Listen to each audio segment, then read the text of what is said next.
Welcome, guys, to Breaking Point 2 here in F1 23. It is going to be my first time playing the Breaking Point series, and I could not be more excited to see what it's all about. Obviously, there is a lot of backstory from Breaking Point 1 that I don't have, but I have watched it before through content creators on YouTube. But I'm excited to jump into Breaking Point 2 for the first time on F1 23. My plan for this series is I'm streaming it live over on YouTube, but I'm going to be turning off my camera so we get the full cinematic experience, but I will be obviously still commentating over it, as you'll see. But I hope you enjoy the series, and if you do, please subscribe. I'm going to be playing a lot of F1 23 this year. It's my first F1 game I've been playing on launch, and so I'm hoping to enjoy it, and I hope you enjoy it too. But let's go ahead, let's jump into it. We're gonna be playing the game on normal. Like I said, it's my first crack at playing the Breaking Point, so we're gonna play on normal. We might do some of the upper challenge levels later on, but for now we're gonna start on normal. All right, guys, let's do it. Breaking Point 2, let's get this thing started. Previously in Breaking Point. Aiden, please tell us, how does it feel to be on the verge of getting behind the wheel for your very first race? I feel like a little kid. I look around and I'm surrounded by my heroes. And tell me about Casper Ackerman. How is that relationship coming along?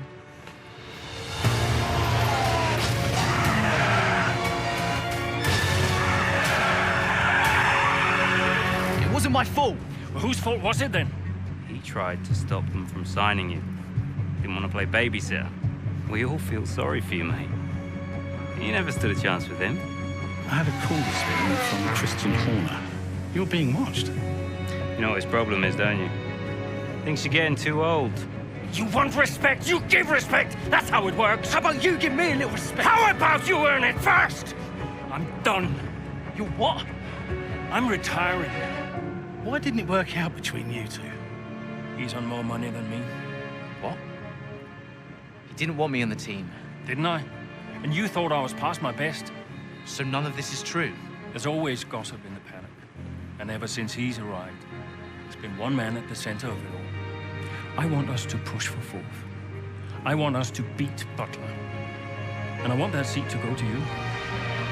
So Alfa Romeo potentially on track to really upset AlphaTauri here. Butler's closing in on Ackerman. Down the inside he goes, and they've hit each other. Butler into the barrier, and that looks to be the end of the race for him. The Dutchman looks to be continuing and... It's great to see him still in this fight, Crofty. Got the third, Aiden. What about Casper? We let Aiden pass. Let Aiden pass.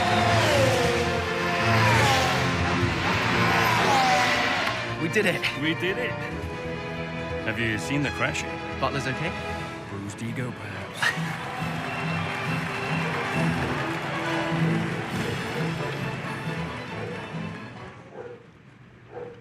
Wow, what a great recap, especially as someone who only watched Breaking Point 1 through YouTube. I mean, that's a fun story. I've talked about potentially going back and playing through Breaking Point 1 when they bring back the F1 games to Steam. I know they took them down for a little bit. I haven't actually looked recently, but I think I might go back and play Breaking Point 1 at some point further down the life cycle of F1 23, but here we go. We start here, the Miami Grand Prix in the 2022 season, the first trip to Miami for F1.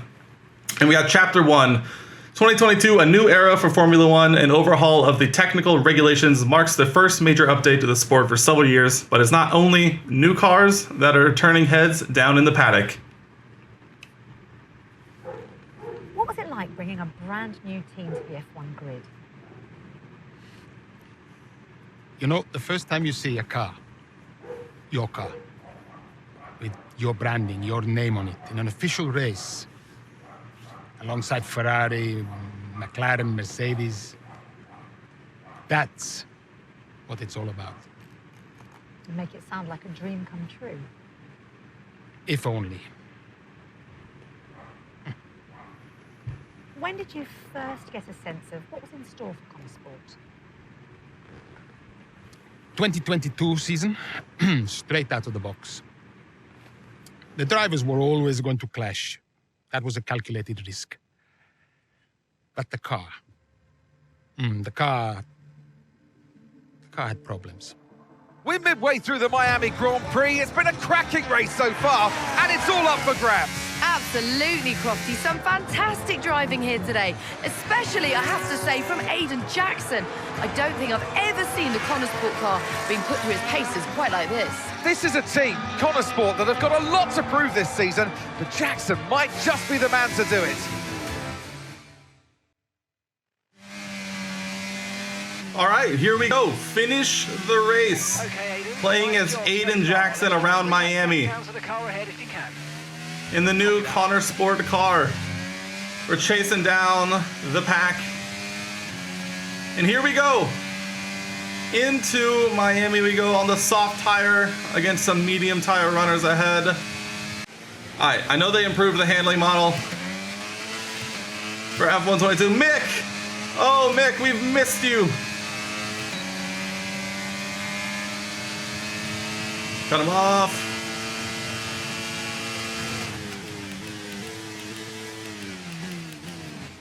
Oh, late on the brakes. I can already tell that I think normal might have been a little too easy. With an objective of just finish the race, it feels pretty simple. And with an AI level this, let's just say, subdued, we can make our way. Oh, man. I feel like I haven't gotten my wheel and pedals configuration down just yet, but we'll get it all figured out in due time. But right now, we're making our way through the field, catching up to Lewis Hamilton, taking that inside line.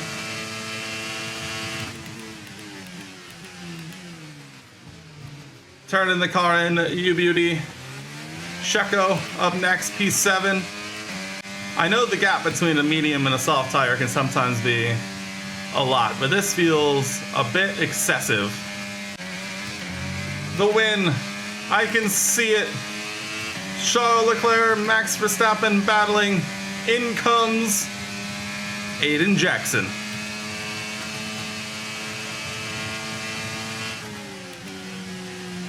Oh, Verstappen covers the inside. We're gonna try and go around the outside. Oh, he does the inside of Leclerc. Oh, we have to back out there. Oh, side by side through this section, ain't it, boys?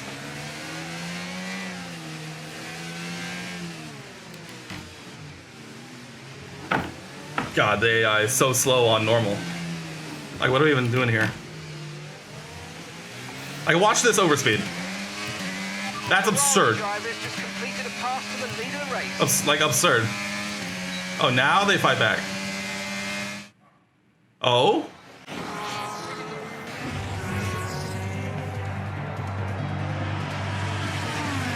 It's not where I was, but okay. I'm losing power. Why am I losing power? Copy that. We see it. We're looking into it. Okay, I'm afraid you're going to have to retire the car, please, Aiden. Retire the car. You're joking. I'm sorry, Aiden. Pull over now, please. Pull over now. This is getting ridiculous. And that's agonising for Jackson. Just a few laps left to go, and he's out of the Miami Grand Prix. Oh, with every race, the car looks like a constant problem for Connor Sport. It must be devastating for the drivers. Confirmation as the car comes to a halt. The Connor Sport's Aiden Jackson won't be seeing the checkered flag today, but it looks like his teammate will. Jackson's DNF puts Devon Butler in a position where he might just be able to secure some points for Connor Sport. Aiden's out. Yep, engine problem, I'm afraid. Good job you got me. All right, Devon, don't push it too hard. We cannot risk losing both cars here. It's in the bag, mate. All okay, Aiden? Yeah, how's Devon doing?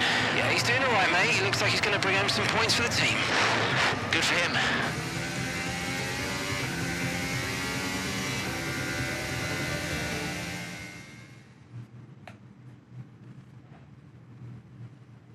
Wow, what frustration. An engine issue forces Connor Sport's Aiden Jackson to retire from the Miami Grand Prix only a few laps from the end of the race. That's a bit of a shame. How's it going, Fade Racer? Welcome in. We're playing Breaking Point for the first time. If it's not one thing, then it's another. Did you not see what happened out there today? Aiden, I agree with you 100%. We are doing everything we can.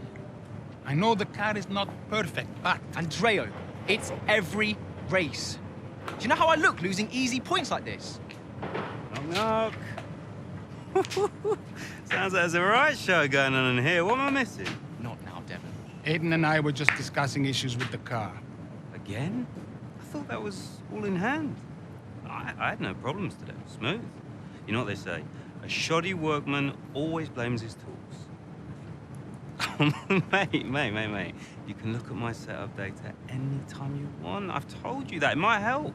And I've told you before, it's not a setup issue. The problem is... Jackson, that was the problem with the 2022 season. Ask anyone. I mean, at the end of 21, everyone thought Aiden was going to be signed by one of the big three. But I guess they couldn't reach an agreement, so we both signed for Connorsport. And do you think that affected Aiden? That's no secret. Now, for that 22 season, Jackson was a nightmare.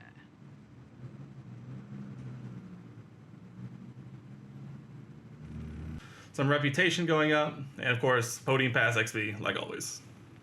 The challenges of setting up a new F1 team. We have a phone call coming in.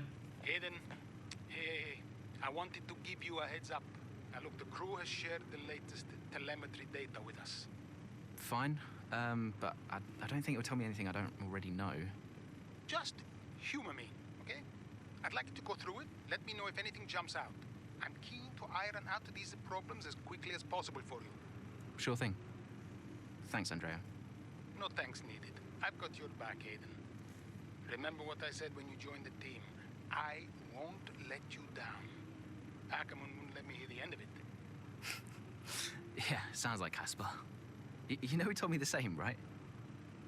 It's just tricky, what with the car and Devon poking his nose in any chance he gets. There is a lot going on for sure, but we're a team. We'll get there. I'll have a word with the Devon. Tell him to give you some space, both on and off the track, okay? Yeah, all right. Good luck with that. But we're going to go ahead and let's continue on. The relevant Canadian Grand Prix. 6 weeks later, Connorsport's maiden season continues to be marred by inconsistency, but team principal Andre O'Connor remains hopeful that their luck will start to change as the paddock heads to Montreal. You're the boss. Throughout the course of Breaking Point 2, you'll not only control the drivers, but also the team principal. Oh, wow. This is actually a super interesting addition. I hadn't seen this yet. With this being their home circuit, Stroll in the Oh, the return of the GOAT! Nicholas Latifi. I've been all over local media this weekend. One particular outlet appeared bent on using our recent struggles to pump up the expectations of the home drivers. They indicated that Connorsport were, quote, easy fodder for the Canadian pair and that our drivers shouldn't put up much competition. We can either go with confident fodder, we'll show them who's fodder, or ignore it and say, I won't be drawn into this. We have our goals and we know what level of performance we expect from our drivers. Now, for me personally, I'm all about putting in that work and letting our racing do the talking. We are going to be ignoring the obvious bait, and we are going to be focused ahead on ourselves and having a good result around Canada. Devon was on a popular streamer's channel earlier this week and promised a behind-the-scenes tour of our factory for next Thursday. No. This clashes with our scheduled team building days for the engineers back at the factory. Normally, I would say we don't let Devon's flights of fancy interfere with our plans, but that video has received a lot of views. The streamer has contacted us to confirm the tour. What course of action would we like to take? We can either confirm, we'll have to reschedule the team building and let the tour go ahead. We can't put the toothpaste back in the tube now. We can go for neutral and cancel the team building and let the tour go ahead, but Devon is getting in front of that camera and leading the tour. He promises he delivers. Or we can decline and say Devon doesn't run this team, even if he thinks he does. The team building goes ahead, cancel the tour. Oh, man.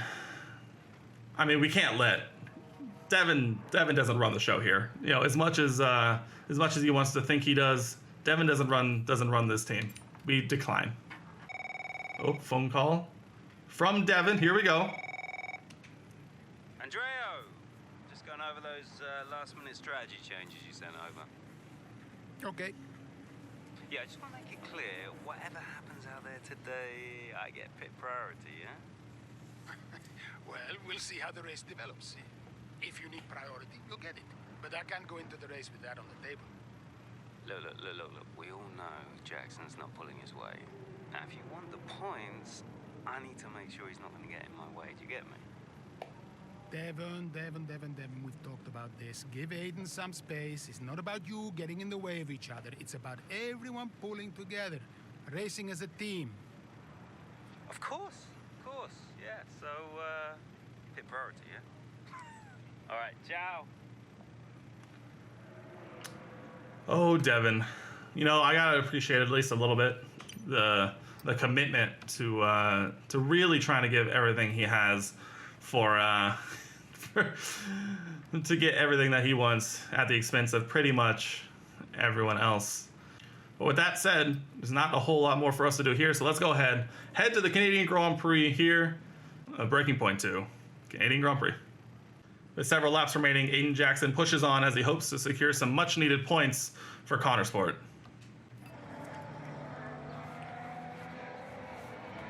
Into turn 2 we go now. Butler comes out of the pit lane.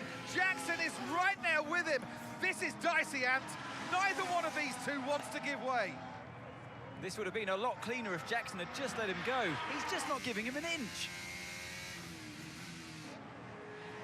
They continue onwards, still wheel to wheel, almost touching there as well, as we head down the straight towards the next chicane. Nothing to separate either car, and through the chicane we go. And now Jackson sends them both off the track, and Butler over a curb. That looked nasty. And I do believe that one of their cars is damaged here, Crofty. I think it's Butler. Damage, Ant, but also they've lost places too. Unbelievable and totally unnecessary as well. Well, one damaged car, places now to make up. What a complete mess that was. Primary objective, reclaim 13th place before the end of the race. Aiden a little upset. We'll look at it in the debrief later, but right now I want you to go and get those places back. Come on, let's go. A little upset with his teammate, Devon Butler. Just get his stops. If we can finish in the top 10, we're gonna get a little bonus. A little bonus performance. No wall of champions for us. I think we're gonna make the move here. Let's see if we can dummy Albon. Whoa, Alex. Albon braking a little early. We do get a warning for our collision. I think we'll live with that. We get the move done, albeit a little argy-bargy. Clean overtakes or we'll get a penalty. We don't need that, Mark. Don't worry about it. Ooh, a little corner cutting. We're all good, though. Decent exit. We move Stroll to the inside.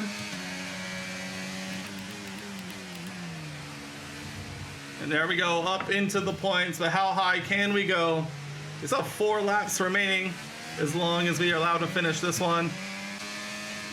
We're going down the inside of Lewis Hamilton. We get it stopped.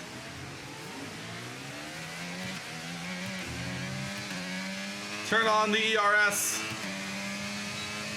DRS open.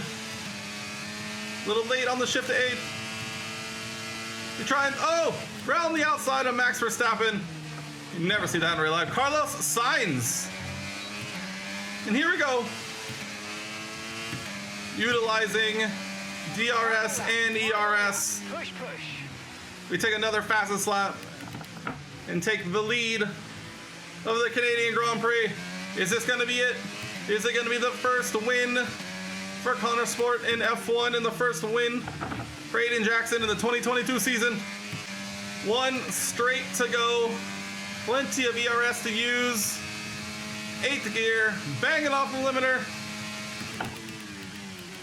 Wall of Champions remains, but that will not happen. For the first time in 2022, Aiden Jackson wins in Formula One.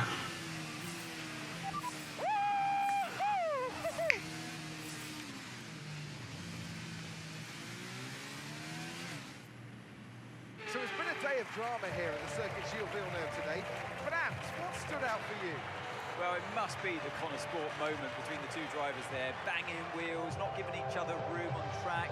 It was entertaining, of course, but definitely for all the wrong reasons. Yeah, we enjoyed it, certainly. And Aiden Jackson, well, he'd have enjoyed the result. He did well to recover. He did do well to recover, but, you know, you never want to see two cars, if you're the team boss, seeing two cars hit each other. It's rule number one. Don't hit your teammate. Given all the problems they've had this season, though, getting one car over the finish line, that's probably a big result for them today. Here comes your top three making their way down to the podium for what can only be described as a fantastic day for Formula One.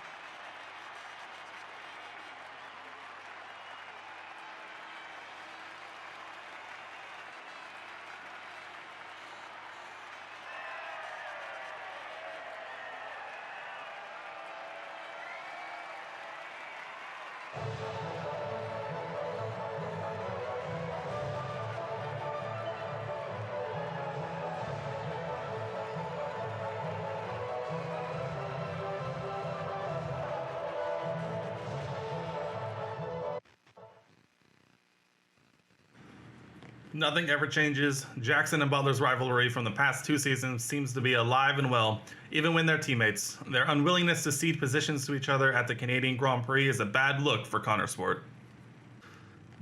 And here we have Andrea. Let's listen in. Aiden, just a heads up. We're putting the debrief back by 30 minutes. Okay, thanks for letting me know. Listen, while I've got you on, what happened out there today? It wasn't my fault. Devon thinks he's the only one driving. I don't want to dwell on it too much at the meeting, but this is not how we run a team. You know this. Of course. It's just... No, I don't want to hear it. We have enough problems as it is. Whatever has gone on between you two in the past, I need you to put it to bed. Sure. I don't want to have to talk to you like this, Aiden, and I'll be saying the same to Devon. Come on now. Sure. See you at the debrief. Ooh, some testy words coming from Andreo. Team principal not happy with the results there in Canada with the touch, even though we do come home with the win. Sometimes the team needs their moment as well. The Hungarian Grand Prix several weeks later, with over half the 2022 season now in the books, and having endured more than their fair share of teething issues, Aiden Jackson and the team at Connor Sport attempt to prove the doubters wrong and make a strong statement before heading into the summer break.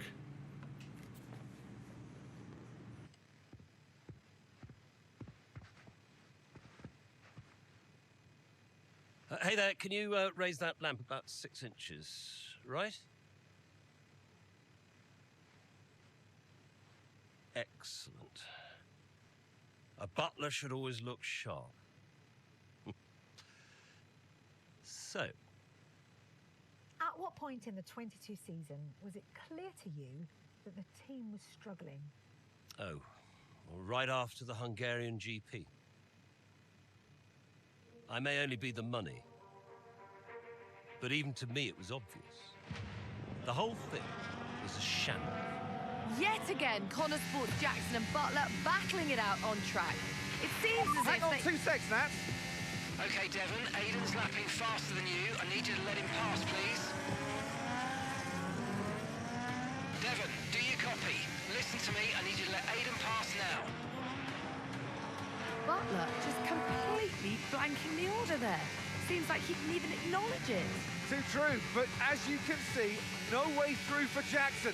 No way at all. This Connor Sport rivalry is getting heated on the track here in Hungary.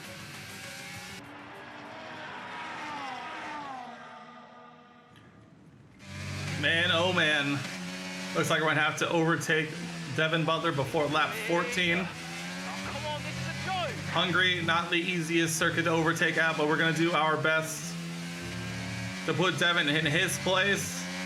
Him on the hard tire, he should be nowhere near us in terms of pace, but we're going to do it the old-fashioned way and coming into the final few corners here to put him where he belongs as we immediately go deep.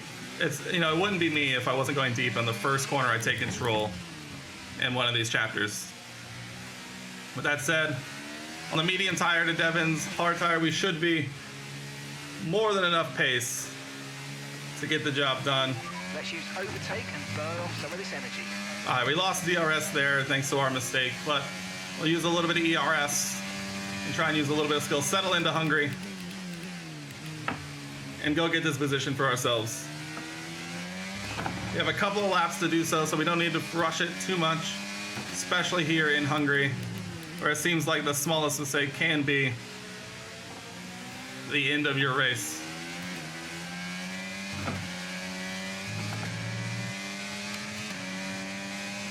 Oh, I thought about it. That is not the corner you want to be overtaking, though.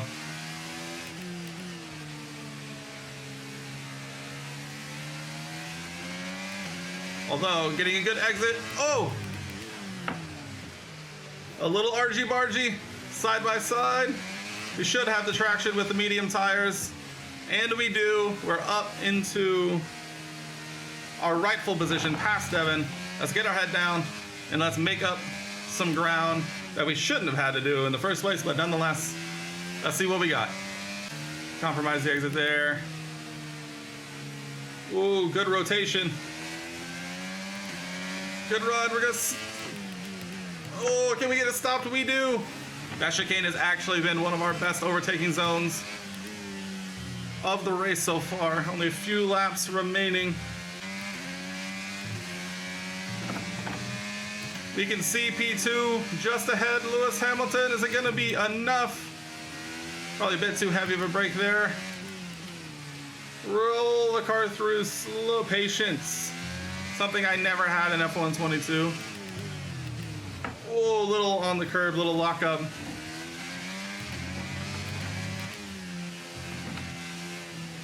Oh, a little understeery. Lewis just ahead.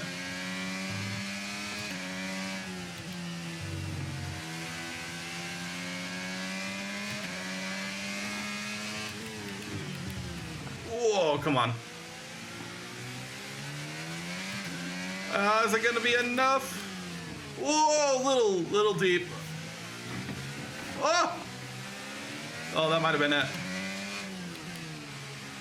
Lewis. Come here, Lewis. Woo! Little miss-shift on the power too early. P3. That's a podium. Yes! That's a podium. Come on, we're on the podium. Good job this weekend. That's a great drive. Thank you. So Nats, who else out there deserves a mention today? I feel like there are a couple, but let's start with Aiden Jackson. Couldn't agree more. Jackson had a brilliant race, didn't he? Yeah, we know Connor Sport have struggled all season. Jackson's done really well today, and that's in spite of the problems with his own teammate. Even before they became teammates, these two had their fair share of run-ins. It's a fascinating rivalry. You can't take your eyes off it for one moment. But nonetheless, some much-needed points today for Connor Sport. Here come today's winners. The team at Red Bull have done a phenomenal job recently, and it's clear to see that they've put in the work, and they should be so proud of the victory they've secured here.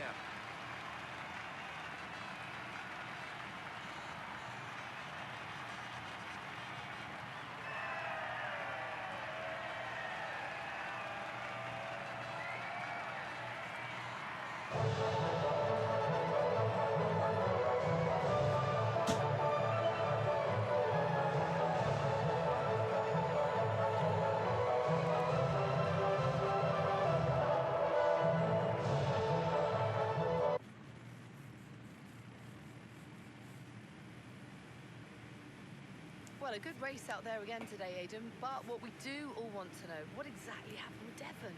It sounded like he completely ignored a direct team order. No idea. That's for Devin to answer. I've no clue about that, Natalie. We're completely different strategies. That'd be for Devon to answer. I'm just focused on what I need to do. Well, he did certainly seem to cause you some trouble out there today, and after that and what happened in Canada, what would you say to those wondering if the old Jackson-Butler rivalry is well and truly back? Old habits, they die hard. Well, you know what they say. Old habits die hard. There's always going to be tension between teammates, and Devon and I don't always see eye to eye, so, we know that. It's tricky, for sure. But The team always comes first. So issues with Devon aside, how do you feel it went out there today? Do you think the team will be pleased with your performance?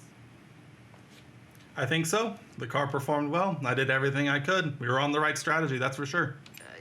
Yeah, I think so. I did everything I could today, and you know the car performed really well.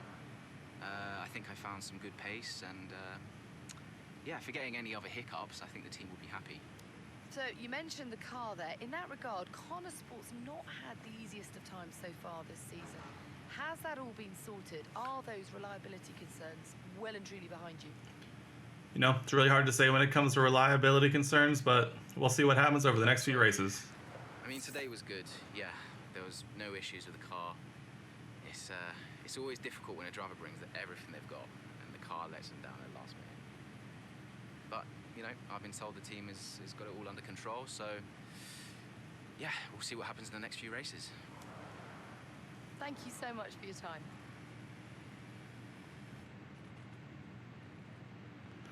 Hungarian Grand Prix post-race. Despite Devon's lack of cooperation during the race, Aiden still manages to get past his Connor Sport teammate and secure points for the team at the Hungaroring. Ferrari back in reality this weekend again, do you think so? And which way? Back to reality as in doing well? Because, I mean, I wouldn't say they performed particularly well in Spain. Okay. I'll leave that in your capable hands. Devon, you had a problem with a team order today? Didn't happen.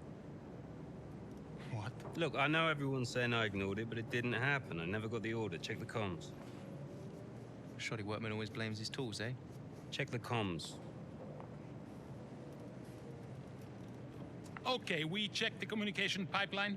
Fix it. This cannot happen again. Typical. Aiden, listen. What's the point? It's just Devon being Devon. And what? That makes it okay? He's an arrogant... No, you're right to call him out. But imagine if we didn't give him certain freedoms. He'd be even harder to manage. As his father, I know. Aiden, you're the best driver that we have. And it's right for you to put Devon in his place. He needs it.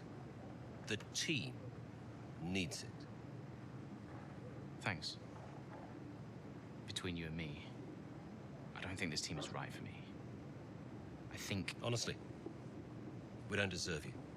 And I know that you're being discussed at other teams, so just keep doing what you're doing. Sure. I'm sorry if I've spoken out of turn. About Devon. Not at all. You know the best way to keep Devon in his place? What's that? Beat him.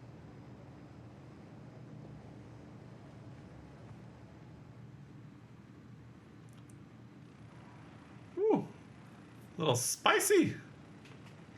Could you take a look at this, please? The opposite from the 24-hour Le Mans. Yeah, that's probably true. What good things we expect from Ferrari and F1 nowadays? I mean, we expect some excitement one way or another. Connor Sport has been contacted by a film production company. They are currently in the pre-production phase for the latest installment of their ever-popular Throttle Zone movie franchise and want to offer a cameo role to one of our drivers. They are also keen to use Connor Sport branding within the picture, and it would be an excellent opportunity to help the team on the map. Absolutely. The question is, which driver should represent in the movie? We have Aiden, Devon, or Decline. We shall not be declining. This is great press. Aiden would be an excellent ambassador for the team. It's clear that he's been feeling a little underappreciated late, so this could serve as an ego boost he needs. Or Devon. Davidoff has made it clear to me that he's keen for Devon to represent the team here. Besides, I would never hear the end of it from Devon if I offered it to Aiden. You know, at the end of the day, Devon Butler is not going to be in Formula One forever. Aiden Jackson will be a multi-time world champion at this rate. So we'll send Devon off to appease him a little bit, keep him busy, keep him occupied, and we'll focus on the racing over here. When challenged by the press about disregarding the team order during today's race, Devon went public with the comms issue. We're now being pressured for a statement. What is our response? We can either confirm, deny, or be cautious about the result. We don't want to create any unnecessary controversy. We'll protect Devon for now and confirm it was an issue with the comms. Deny he can't go around making those claims, state there's no issue with the comms, and they should keep Devin in his place. Or we can be cautious. We still don't know ourselves. Let's be open and state that we're running tests and looking into it. I mean, let's be cautious.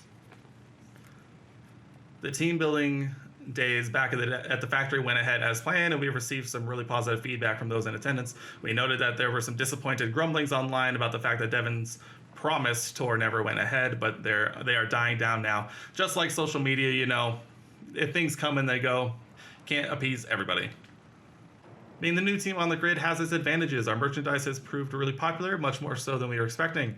With some lines either sold out or stock running low. We've had a word with the sportswear division, though they can't increase production without affecting other Connosport lines. The issue is a bit bigger than just your F1 interest. How should we handle this?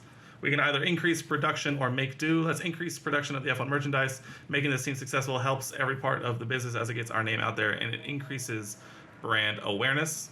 Or we make do, saying I trust our manufacturing team. Let's keep the existing schedule. Perhaps the scarcity will drive demand in the long run. You know, business, they say you have to invest more in the long run to grow, and so we shall increase production. The R&D department have been in touch. They need to finalize their schedule for the coming months in order to cement their plans for next season. They are keen to shift focus solely towards the 2023 car now, but there are some conflicting opinions in engineering as they believe there are some easy gains to be made this season. Where should they focus their efforts? Easy gains may well help us grab a higher position in the constructor standings this year, and that money is going to be integral to future investment in the car. Let's hope get those developed first. Or the 23 car, I think we're going to have to make do with what we have this year. More development time we get on next year's car will pay dividends down the road. Tell the team to focus on the 23 car. Or we also have the option for both. Let's strive for both. I'm willing to pay overtime to the relevant teams to make this possibility. We've got the talent to reach for a better position this year without sacrificing next year's performance. You're darn right, Andreo. Both. We need to push now. The Alonso move. Callie Mayer, was she on your radar at this point? Of course. She was making big waves in F2. And Ackerman would not shut up about her. Chapter 4, the Netherlands, the F2 sprint race. We're getting in an F2 car. This is going to be a little fun. Upcoming British F2 driver Callie Mayer finds herself dominating the competition in the sprint race at Zandvoort. Not content to sit out in front leading the race, Meyer and the team at Triton decide to opt for an unorthodox strategy.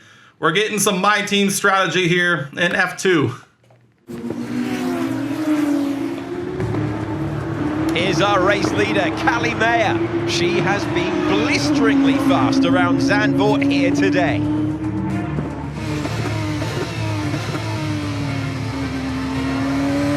And look at that! She's going into pit! Interesting strategy they've decided on there. She has been lapping at rapid pace, but is this the right call? Yeah, it's a bold move, for sure. Looks crazy to me, but let's find out. Here she goes then, on brand new tyres. The rest of the field still sticking with their original set. Where exactly does Callie Mayer come out? Let's see.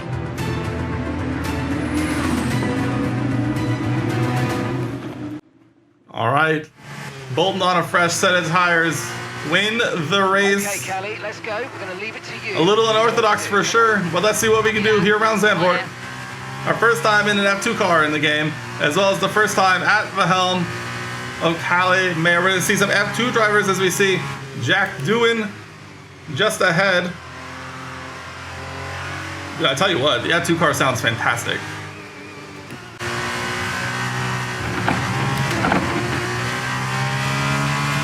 Callie Mayer wins on an alternate strategy here in Zandvoort by 21 seconds.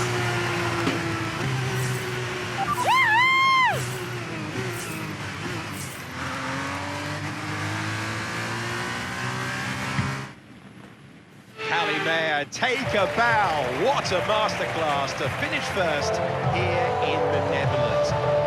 It was such an unlikely strategy from Mayer, but she and the team have made a success of it. What a race, what a performance, what a genuine joy to watch. Our drivers are making their way out for the podium celebrations, and it's going to be Trident picking up the winner's trophy. Congratulations to the entire team for coming out on top in that amazing race.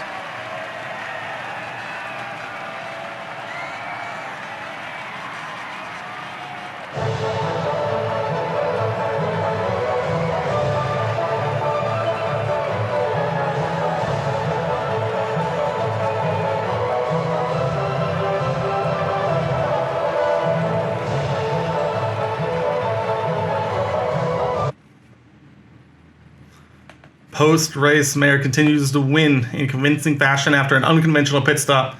Each race win shows why Mayer is such a promising young driver in Formula 2.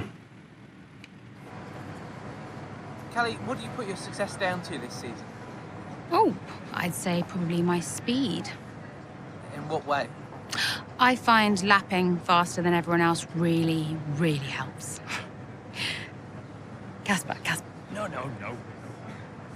Seriously though, I have a great team around me, and this guy, more than anyone else, has been pretty useful to have around. Casper, what are you shy? Come up here. Yes, okay. And Callie says you've been a factor this season, Casper.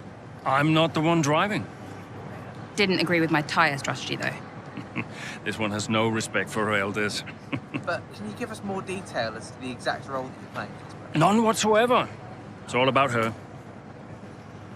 He's probably right, to be fair. So, were you already in touch with Casper Ackerman at that point? Ackerman and I go way back.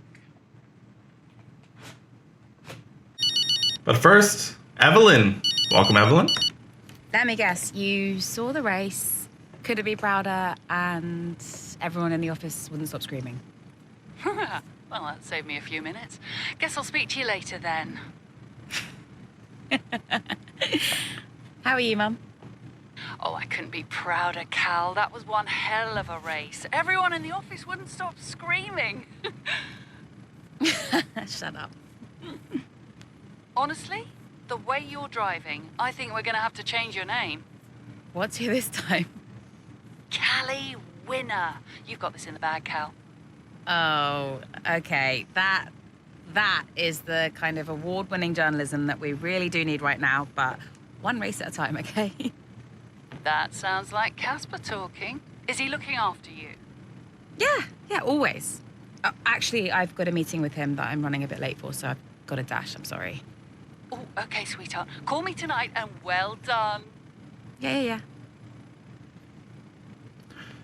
All right. Callie's mom, very supportive, very happy. Callie seems a little put off by it all at this point, honestly. Another one for you. While being able to keep F1 Car Sport Shop fully stocked, we're getting some negative press regarding the quality of the finish on some of the items. Frankly, it's not up to our usual standards. We've had to issue more refunds than expected, and it's affected our projected numbers for this year. That's tough. Seems like we've made a little bit of a mistake in terms of ramping up production. So, hey, you live and you learn. You're a new team. Sometimes you got to do what you got to do. Speak of the devil. Here he is, the man himself. Davidov? Connor, just thought I'd call for a catch-up. Wait. What time is it where you are? Doesn't matter. I wanted a report before the race. Ah, right. I did ask them to send across all the data to you. Perhaps they forgot. I'll make sure to, No, I've got it all here. Busy man, Andrea. I don't have time to read all that. How's it all look?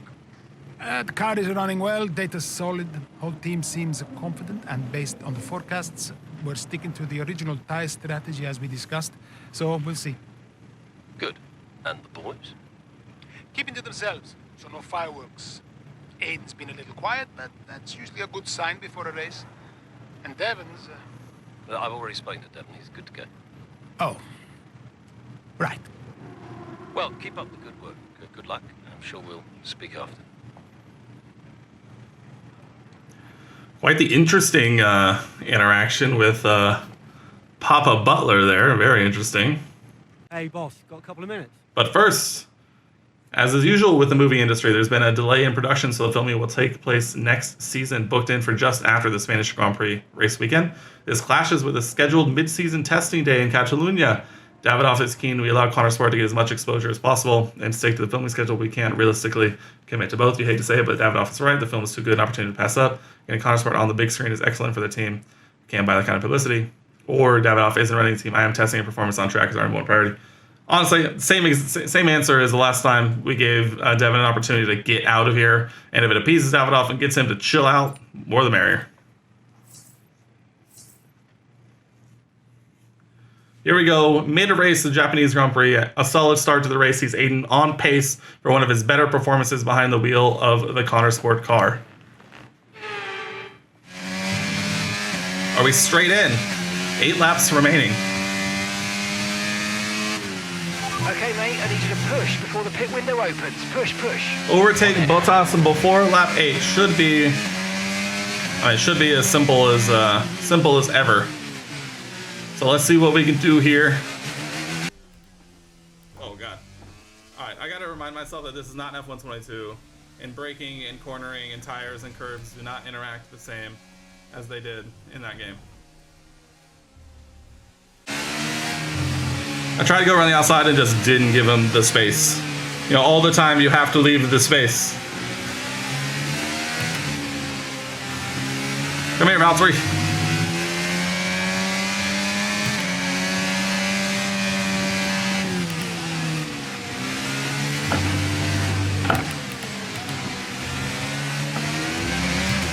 Woo, great traction out of the corner. Up we go. Another pit stop here at Suzuka. This time it's Aiden Jackson coming in. He's been making steady progress today, and Connor Sport need him to. They desperately need some results, and they could do without this. And look, there's chaos in that garage. Absolutely, only 3 wheels on the car at the moment, Crofty. Aiden Jackson looks on in despair. Here comes that spare wheel now. That's a long, long time to wait, just sat in the cockpit. What is going on down at Connor Sport? Well, the tyre is finally out of the garage and on the car, and Aiden Jackson's back out in the race, but it's a long time in the pit, and that will cost them dearly.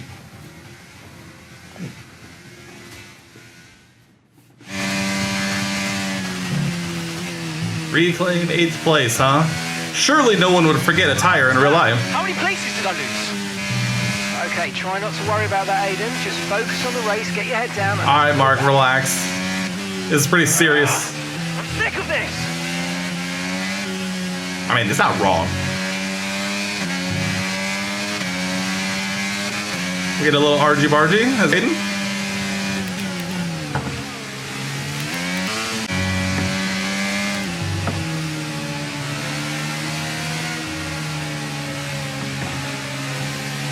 Could I make Max Verstappen have a mistake? Or do we just go around the outside? Alright, we're a sector in. Where's the sector line?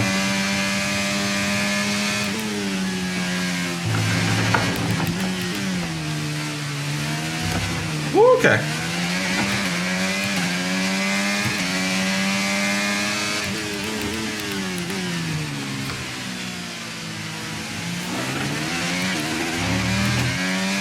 Multiple seconds ahead of Max Verstappen, by the way.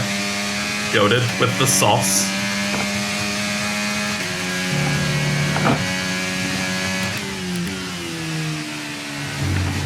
Woo, wicked.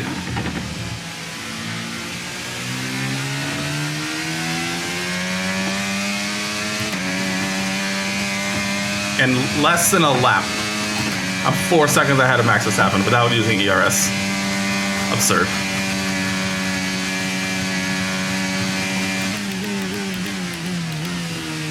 Aiden Jackson, once again, we come to Japan, and Aiden Jackson is a winner in Formula One once again.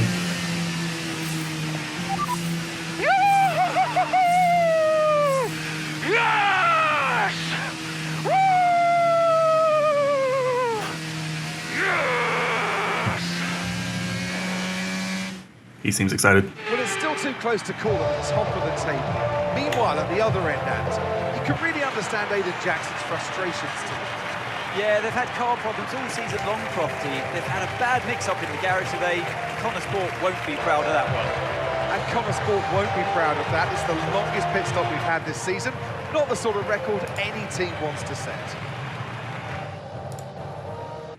A show-stopping performance from the three drivers approaching the podium right now. It's been an interesting Grand Prix, that's for sure.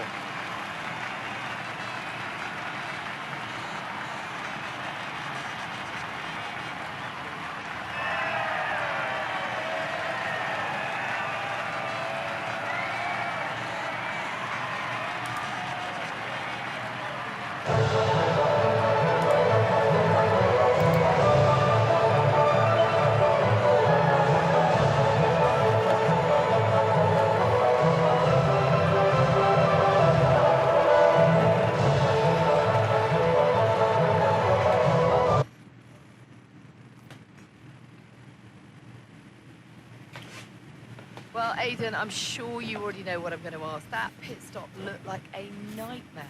So what on earth happened today? Yeah, well, we all know that every race has a hiccup, so you can just never tell when it's going to happen. You just got to be ready and roll with the punches. I guess on the plus side, a mess up like that means that this mistake will never happen again. Well, there is a lot of talk on social media about whether Devon is actually getting preferential treatment by the team. So do you think, is there any truth to that, or is it an unfair assumption? We're going to go with no comment. Couldn't possibly comment about that. I'll let everyone draw their own conclusions. Well, Aidan, the list seems to get longer. Car reliability, you and Devon bumping wheels, and now issues in the pit lane. Huge mounting problems at Connor Sport. Has there been any talk at all about what the team might do next season, considering that you and Devon just don't seem to get along? You know what? Who knows what the future will bring? But right now, it's all about the Connor Sport. But who knows what the future will bring? At the moment, it's all about Connor Sport and bringing in as many points as I can. And finally, I've got to ask you about this. Rumours have recently emerged that your teammate, Devon Butler, will be playing a role in the next Throttle Zone film. Can you comment on this? Well, you know, Devon's a natural in front of the cameras. Well, we all know what Devon's like, and he is a natural for the big screen, so I am not surprised that he finally got his big role. I'm sure he'll be brilliant. Appreciate it. Thank you.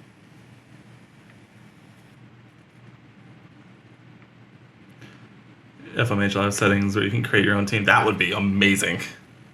Like, actually. An untimely pit stop error cost Aidan valuable time at the Japanese Grand Prix. Didn't matter, which only serves to stoke his frustrations with the team at Connor Sport. I would agree. I would agree. Let's check the news. Stuck in the pits. I mean, yeah. I mean, imagine a team going into a pit stop and forgetting a tire. Literally can be us. Talk to me. About what? You saw the race, right? What is there to say? Thought you could do with blowing off a little steam. What is even the point in wasting any more energy? If it's not the car, it's the team. If it's not the team, it's the car. No one seems to care how much effort I'm putting into all of this. Which is why you need to double down. Listen, I promised I wouldn't say anything, but the top three are talking, Aidan. What? They've already reached out to us. Looks like there might be some last-minute negotiations on the cards, but keep that to yourself, okay? Yeah, of course. No doubt there'll be some wrangling. You're contracted for another season, but your tenacity has been noticed. Wow, I don't know what to say. Don't say anything you're not supposed to know. I hate to admit it, but Connor Sport can't keep up with you, Aidan. Just do me a favor, would you? Yeah, sure. What is it? I need you to push as hard as you can to get as much out of you before I lose you to a better team. Can you do that for me? Of course. No problem. Good boy. You know I'm here whenever you need me. Speak soon. Oh, I'm telling you, every interaction with that guy as time goes on just gets weirder and weirder. In the You saw series. it, right? The pit stop? How am I supposed to deal with that? I know. I want a chance to prove what I can do, though. In a top-tier seat. I deserve it. I've heard there might be interest. I can't stay here. Okay. Well, what would you do? So, what advice did you give him? Well, I told him to try to stay calm, see out the season, and then go to the final team meeting. See if that changed his mind. And where were you at this point? Oh, I was busy getting Callie ready for the final race of the F2 season.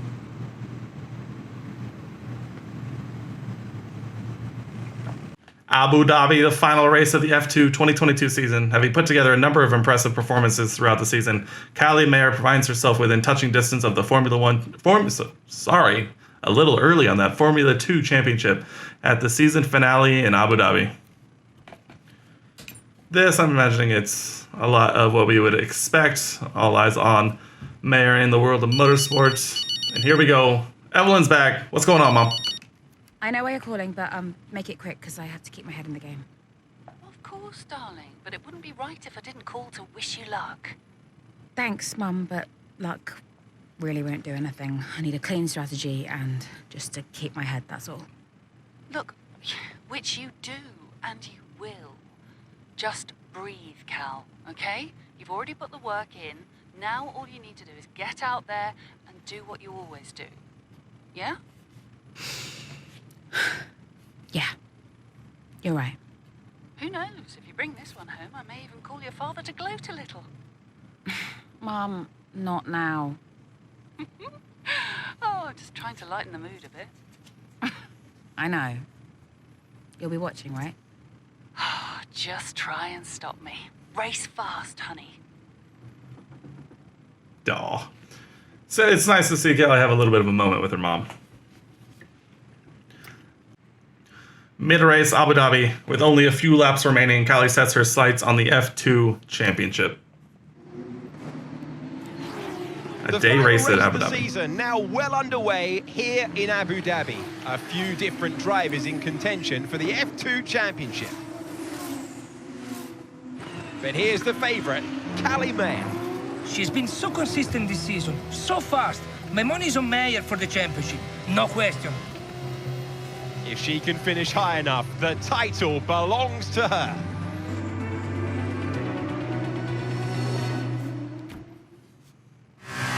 Here we go.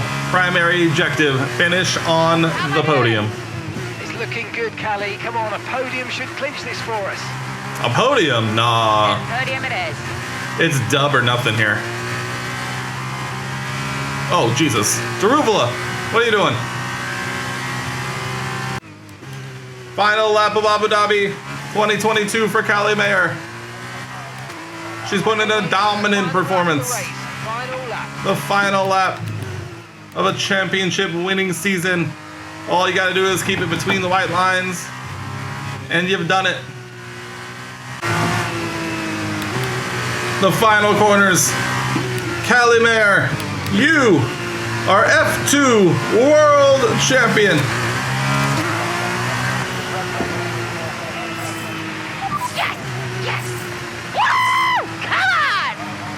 Yes, Callie! That was amazing! Congratulations!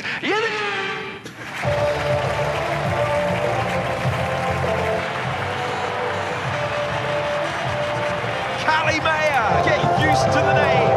She has her whole career ahead of her, and this is just the beginning.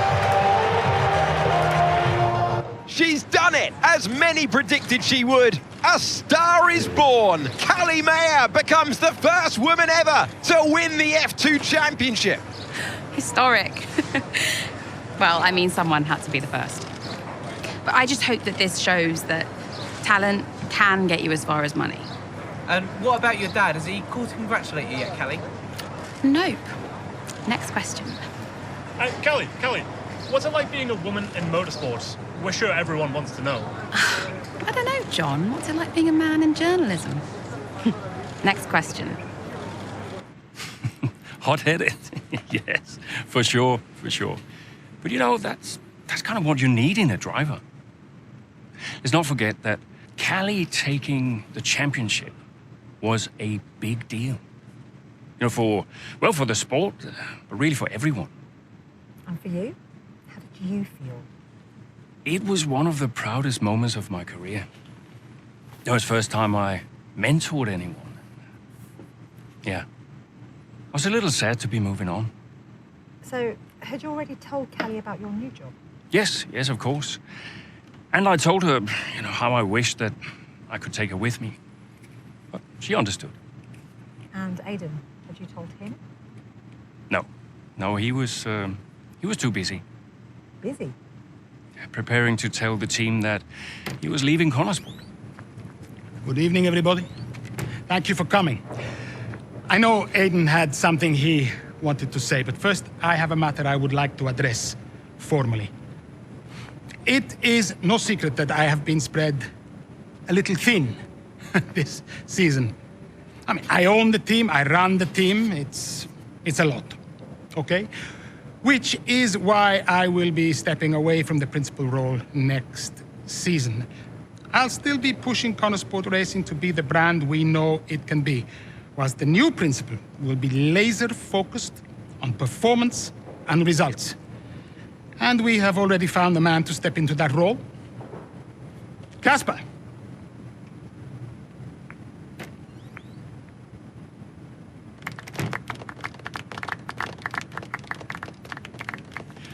Thank you. Thank you, everyone. Now, this is a big step up for me. I'm really looking forward to see what next season brings. It's truly an honor to be on board. I am sorry for the dramatic nature of the announcement, okay? Humor the man who pays you. We all look forward to working with Casper, yes? Good. Then let us continue. Aiden, you had something you wanted to say? The floor is yours. No, it's nothing. I just wanted to say, thank you, everybody, for all your hard work this year. And I'm really looking forward to next season, especially with Casper at the helm.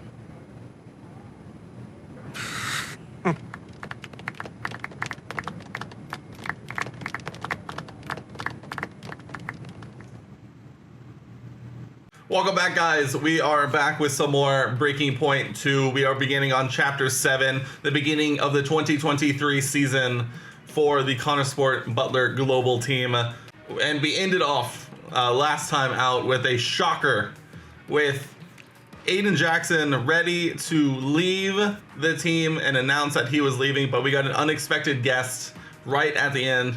Ackerman coming home to be the team principal of Butler Global Sport F1 team, and Aiden in that moment decided we're going to give it another go. We're going to see what happens. So we head now to the start of the second season for Breaking Point 2, Chapter 7, Bahrain. Let's go ahead and let's dive on into it. Bahrain Grand Prix 3 months later. 2023 and a fresh start. Well, the 2022 season exposed them to the harsh realities of life as a team on the F1 grid. Connorsport Butler Global Racing Team looks set to bounce back with a newly invigorated team, now helmed by fan favorite and former driver Casper Ackerman. Ooh, here we go. Here we go.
With his confidence high, Devin Butler looks set to start the season strong at the Bahrain Grand Prix. Max and Charles starting at the front. Imagine. Fernando P3. Woo! Signs on land 7 and 8 sounds about right. Esty Bestie, Lando. Albano in 11th. Let's go Albano. Why is there no game sound? Aiden starting at 14th. Why is there no game sound? Wow, it's actually starting from the top. We got there. I realized just now I accidentally changed the input for my mic to just my mic, and that removed game sound. So it should be back now. So let's start it as we mean to go on, okay? Okay? Yep. Let's get out there, come on. Race stratagem. I mean, are we going to do a whole race? Like, what's going on? We're going to spin 6 laps on the mediums and then 8 laps on the softs. Sure, we'll see how the race goes. Let's do it. First race of the 2023 season. Finish in the top 5, huh? Dang. Start in 13th. Finish in the top 5, finish in the top 3, and get fastest lap. Whoa. Here we go. 5 red lights. Lights are out and away we go. Oh, what a start! What a start for us. I did that on purpose. You wouldn't understand the high-level tactics that I employ.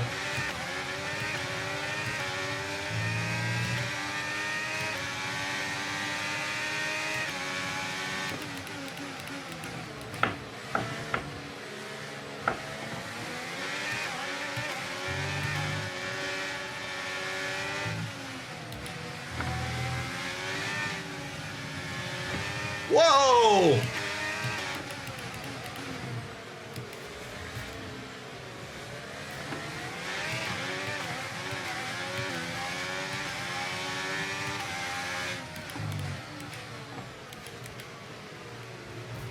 The master plan.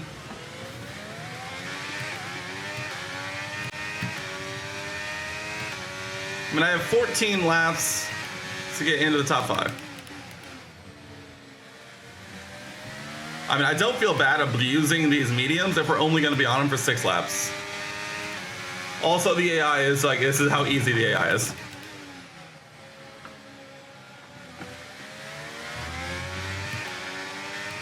Apparently we did a Racing Point, what is it, 2019 Racing Point.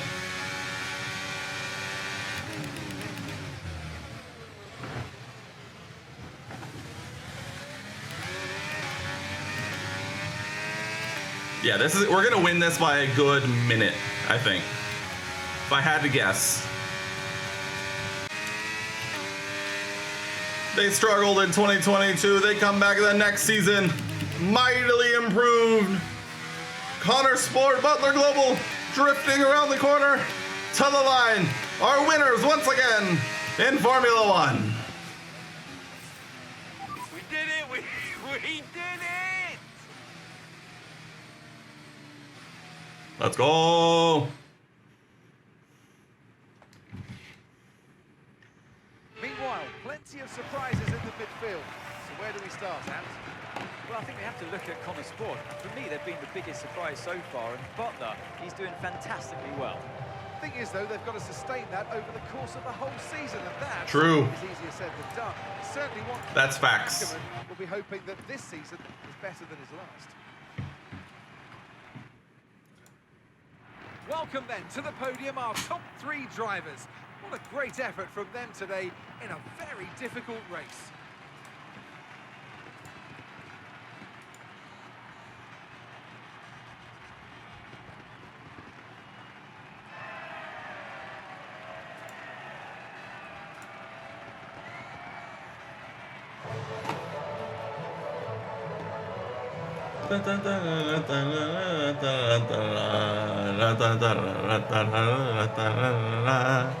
George still doesn't have teeth.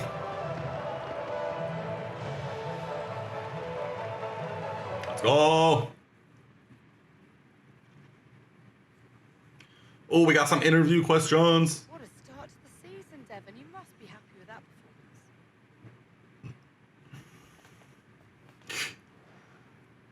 performance. I love the fact that the three options we get are all, like, you could see Devon Butler answering as any of them.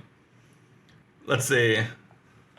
Obviously, we got to secure ourselves as one of the all-time greats. Out there today, Natalie, and pleased to see it pay off. Absolutely. Look, I have to secure my reputation as one of the all-time greats, Natalie. Now, every race counts. I've got no time to lose. Well, you've had your share of run-ins in the past with teammate Aiden Jackson. Uh. The crucial question is that behind you? How do you feel about him right now? Aiden's too serious. Can't have any fun. Look, the main difference between me and Aiden is I know how to take a joke. I personally want him to perform at his best. But whenever I try to give him just a little friendly advice, he takes it so personally. I mean, he is a very difficult man to have a conversation with. He's all right, you know. It's cool, but it's very serious. Well, Connor You know what? surprised everyone by appointing Casper Ackerman as team principal this season. So how do you feel about taking orders from someone that you've got such a history with?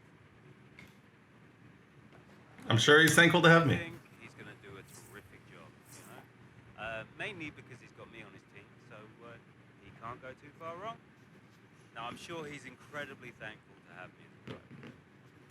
It's the most Devon answer we could have. Yeah, but what would a successful season look like for you in 2023?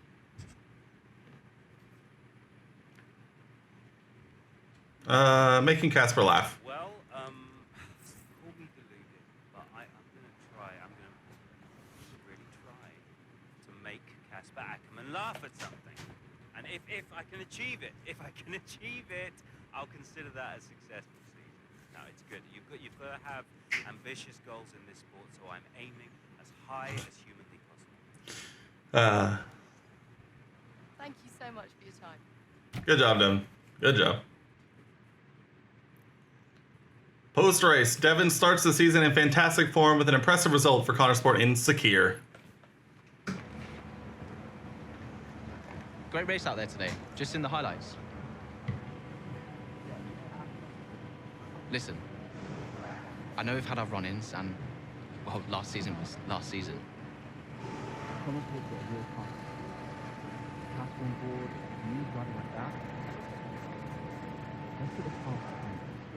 Fresh start for the team.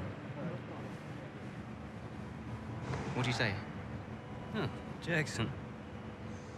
Yeah, cheers, mate. Bin's over there. That's about right. How about the season just gone? The 2023 season was completely different for Connor Sport. How so? Well, the car, for one. We'd ironed out the most critical issues, and it was just starting to live up to its potential. Can we talk about what happened with Devon?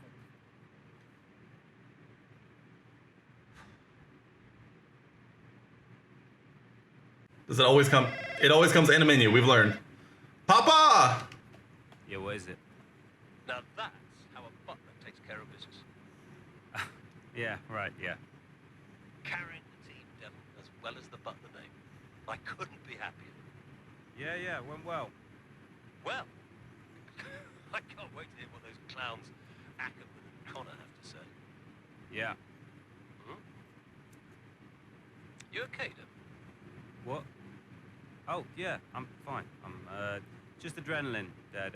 I really pushed it out there today, you know. I just need to simmer down a bit. Of course you did. Let's talk later. I'll be in meetings, but call me whatever you like. I'm proud of your son. Let's just make sure today's result isn't just a one-off. Eh?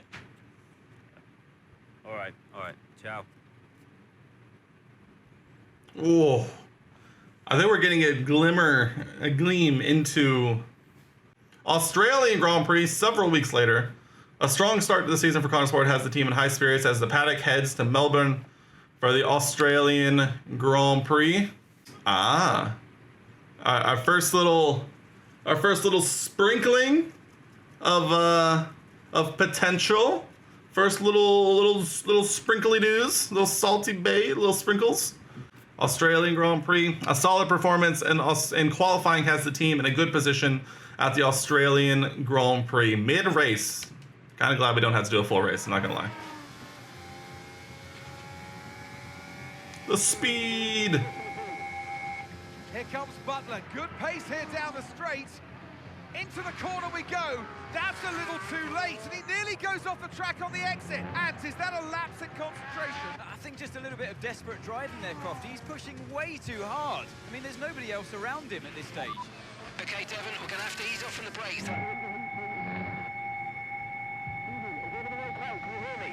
Brakes don't feel right. Okay, we'll have a look at it, but you're going to see a drop-off in performance, I'm afraid.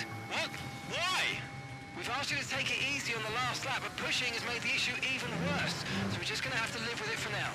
What are you talking about? Listen, just do what you can, please, Devon. Come on.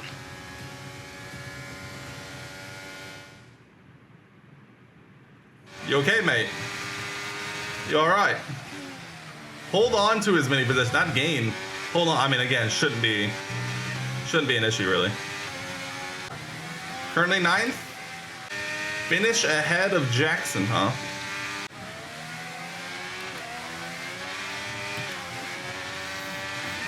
Wicked! There it is, a top 5 finish for a car that is really broken, apparently. Take care of the car on the way in.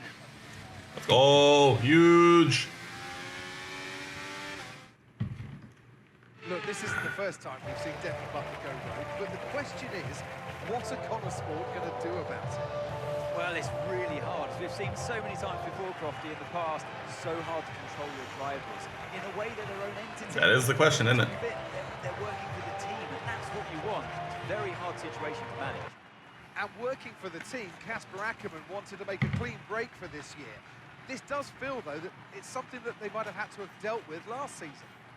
It's really not what they wanted. A repeat of what happened in the past, and you cannot let it go on. You can't continue. They're just damaging the reputation of the team and their own reputation as well. They have to sort it out. I'm sure they'll be having words. So it's all changed here in Australia, and as the teams acclimatised to their new standings, so will we. Here come today's winners. The team at Red Bull have done a phenomenal job recently. A Max Verstappen win, who would have thought? A no-teeth George Russell as well. And a Charles Leclerc. Not a bad podium, if I do say so myself. Good job, Max. Good job.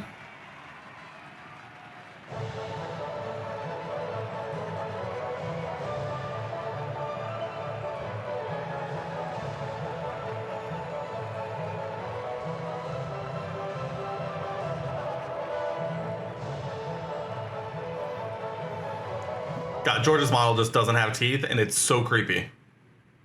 More Devon Butler interview. What do you got? Devon, you didn't respond to a team order today. In Hungary last season, you said it was a comms issue, but Connor Sport claimed they didn't know what that issue was. So, are they hiding something? What's really going on here? You know, Devon is feeling. I'm feeling pretty vulnerable for Devon, so mistakes happen, you know. Conspiracies here, okay? We all make mistakes sometimes. We all lose a little focus sometimes. It happens to the best drivers in the world, as I proved today. Devon, you finished the race with a compromised car today. What was that like for you?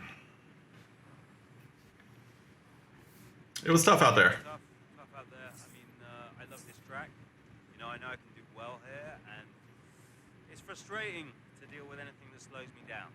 You know, I didn't like it, and the team didn't like it.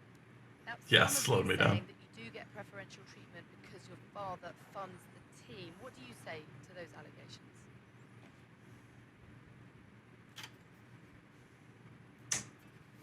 My father's money has no bearing on my natural talents. Strikes me as really odd, like as if the only reason that I'm fast on the track is because my dad funds the team. You know, how is that an explanation? It's ridiculous. So how do you expect Connor Sport to perform this season based on your performance so far? You know, if the car behaves, we're in. So, yeah, I expect us to do pretty well. If they can sort out the car this time around, I'll get them all the points they're That's great. Thank you. You got it. Esty Bestie, I saw you.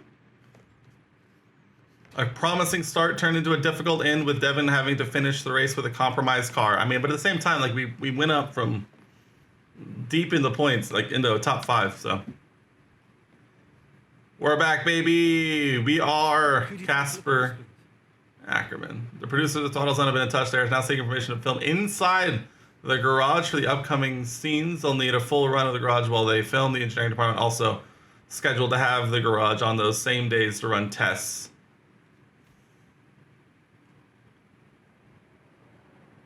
I think Casper would, while he may not like it, if we're going to confirm, while some teams have had to put in overtime to make it work, it looks like the early returns on this year's car have proved that they were able to make strides during this development. Last year's mid-season upgrades also turned out to reduce required development on certain components. So this year it was a worthwhile exercise. Let's go. There's been some positive press attention surrounding our savvy decision-making last year, 100%. During a post-race interview, Devin said he lost focus on the track today. What should our stance be? We're a team when we support Devin. All drivers lose focus. It happens. What happened out there today is unacceptable. We support Devin. It happens. He knows. He's been a driver. You know, sometimes you just have a moment. You know, you just have a moment. It's okay.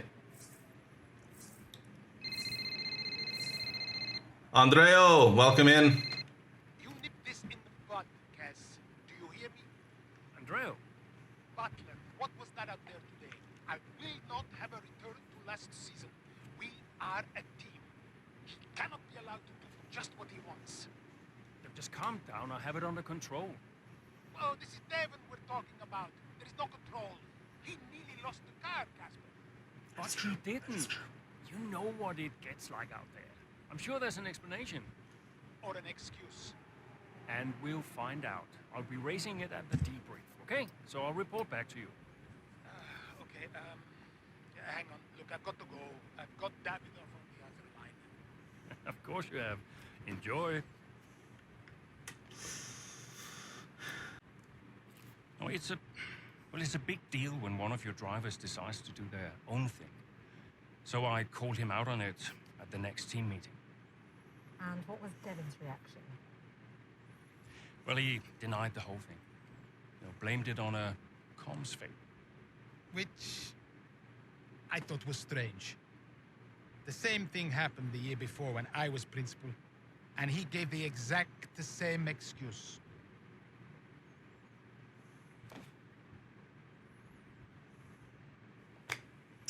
The Emilia-Romagna Grand Prix several weeks later with 2 races in, as many years now impacted by communication issues involving Devin. Carsport management has started to ask questions as the grid heads to Imola. Casper looks for clarity from his driver. Yeah? You wanted to see me? There he is. You're a difficult man to pin down. Right, I'll cut right to the chase, Devin. Tell me what's happening. What are you talking about? It's not just disregarding team orders. Paddock talks. People are saying you've been distracted, that you're ignoring them completely. Now, my job is to make sure the team works smoothly, like clockwork, so I'm just trying to work out what's going on. I told you, check the comms. Yeah, the comms are fine, Devin. We checked. What's going on? Nothing. Just cut that out. Show me some respect now. Okay. I heard the order. All right? You happy? Why ignore it? I'm feeling it, Cass. Pressure. Paddock gossip these last couple of months. Oh, come on. You're Devin Butler. You are the paddock gossip. You've heard what they're saying, right? You've seen what they're writing. Driving on Daddy's money. Lance Stroll. It's making me second guess myself. Okay. We can work through that. Start changing the team narrative. Absolutely. In the meantime, I'd like you to see someone from the medical team. Just to be sure. I've booked you in for this afternoon. No, Cass.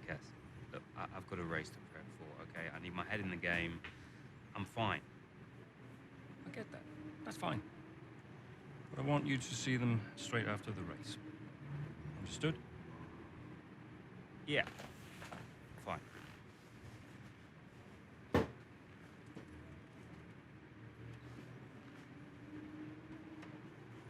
Sure.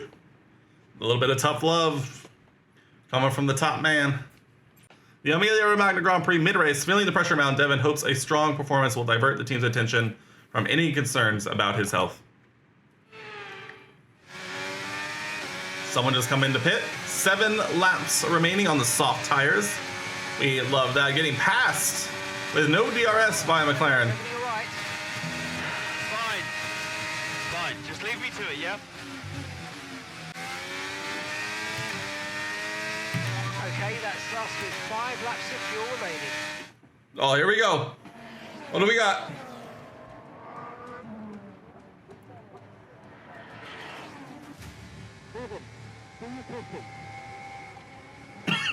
Little. Devon. Devon Butler now. Oh, that's not good. Oh, Charles! Devon Butler. Oh! I just misjudges it and clips the curb. What a mess. Devon Butler, with that move, is out of the race. Imagine seeing that in real life. We could never. We want to see him out of the car, though. That's good news. Big relief there. Although he does still look a bit unsteady on his feet, Crofty. Well, thumbs up to the crowd, but I'd imagine after that, he'll be quite shaken. Quite shaken, even.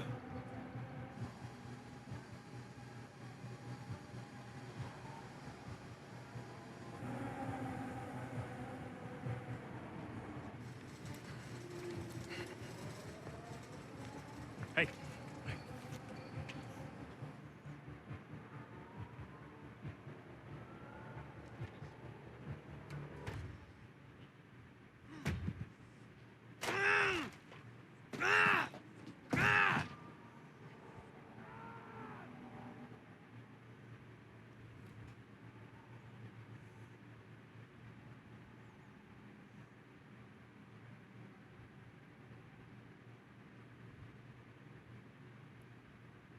Done.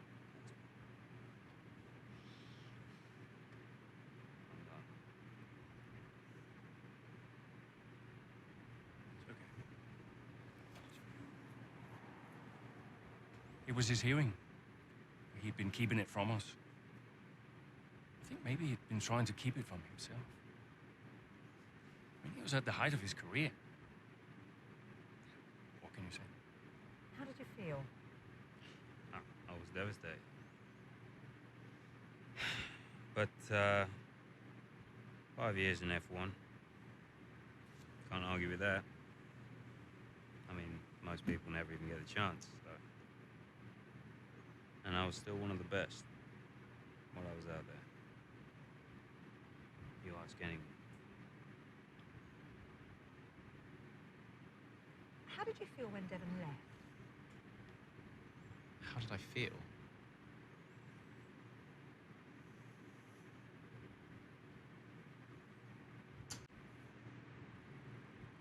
The Butler Estate. All right, welcome back again. Breaking Point 2. We're jumping into it immediately. Chapter 10. With Devon's sudden retirement, the team at Connorsport are forced to scramble in an attempt to find a driver who can replace his performance on track.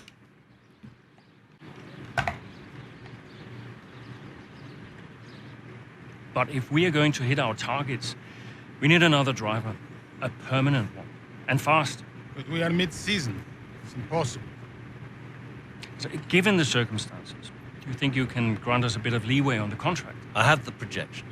If Connorsport doesn't reach 5th place in the Constructors this season, the returns simply aren't worth my time. That was always the deal. And it still is. But with a little extra time, perhaps we... Stop! The deal stands. And without Devon driving, there's now little of interest for me beyond the contract. It's just business. There must be something we can do. So, legacy is obviously important to you, Devon.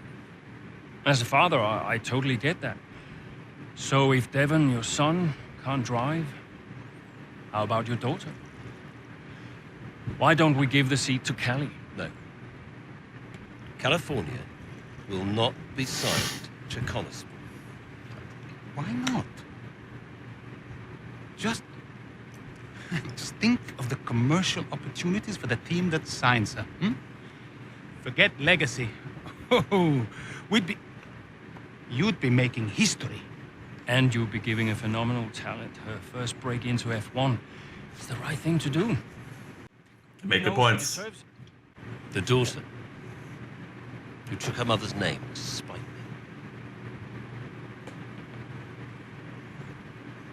Nah, she'll never say yes. You never know until you ask. Why don't you leave that to me?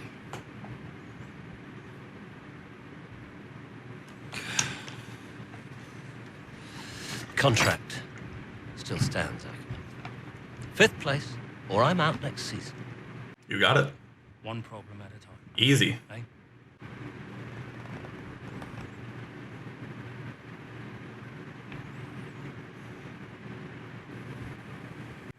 The Spanish Grand Prix several weeks later. The F1 calendar waits for no one. While Casper and Andrea work to secure a permanent replacement for Devin, the team must turn its attention to the Spanish Grand Prix. A Star is Born. The Throttle Zone producers have been in touch. They appreciate how helpful we've been in getting all this to work, but they saw the events in Imola and have read the reports that Devin may not be returning to the team. They'd be happy to postpone filming to later in the season if Devin returns, as they're keen to work with both him and Connosport. Is there something that we could work a little further down the line, or should they be looking at filming with another F1 team? I think at this point we cut ties, cut ties, clean break, move on, focus up on getting 5th. Andrea, welcome in. Have you spoken to her yet? Yes, we've spoken. And what did you say? She'll be around this weekend. She agreed to come and see me. You mean you haven't asked her yet? Of course not. It's a delicate situation. I'm sure she has an idea, but look, it's not just something you casually ask over the phone, is it? Why not? True. Come on. This is potentially life-changing for her. And the whole family situation needs to be handled with a little, care and respect. Well, you're the one that knows her. Fair. Just make sure she says yes and fast. I'm finding it difficult to keep fielding questions about the future of Connosport. Yeah, I read part of that interview. Could almost feel you squirm. That bad, huh? Worse. Look, I'll call you as soon as I know. Racing with the team's reserve driver, that answers that question. Connosport looked to Aiden Jackson to keep them afloat in the standings while a more permanent replacement for Devin is arranged. I want to know who the replacement is. Going from the beginning. Well, it's a pleasure to have you join us here at the Circuit de Barcelona Catalunya as we proceed through to race day to see just who will claim victory at the Spanish Grand Prix. It's an updated track at Catalunya, and the popular No chicane, let's is go. that we never wanted the chicane in the first place. That's now Nailed it, gone. Crofty. The final corner is much faster, and at 2.9 miles and 14 turns, we await the Spanish Grand Prix. So with the race not far away from starting, Where are we? here's what today's grid rundown looks like. A fantastic effort from Charles. Play yesterday, and it's Go on, Charles. edging Go on, out the Sergio lad. Perez, who lines up P2. Moving on to the rest of the grid, we have Verstappen, Verstappen, Norris, Lando, Hamilton, Sainz, Sainz, Oscar Piastri, Pastry, Fernando Alonso, unrealistic. Tsunoda, Actually, realistic. He didn't qualify very well in Bottas, Logie Baron 13th. Let's go. Magnussen, Aiden qualifying 15th. Hulkenberg, De Vries, Stroll. Who is is this show? Noah Bell, whoever the heck. I don't know who that is. Sorry, Noah. Time to go down to the But I don't know you. So, Welcome to the wonderful Catalunya. It's time for the Spanish Grand Prix this weekend. And whilst the season is just a few races old, are we going to do another full full of race? drama. It definitely feels like it. Nick De Vries. Well, in De Formula Vries. 1, naturally, the conversation is drawn towards those at the top of the standings, both drivers and Noah teams. Bell. Get in there. Intrigued by the midfield team of Connosport. Devin Butler's absence will definitely be felt. There's no doubt about that, both on and off the track. For me, the interesting thing will be how they move forward without him. Indeed, almost as many battles off the track as there are on it for Connor Sport at the moment. Casper Ackermann and his team certainly have their work cut out for them this weekend. True.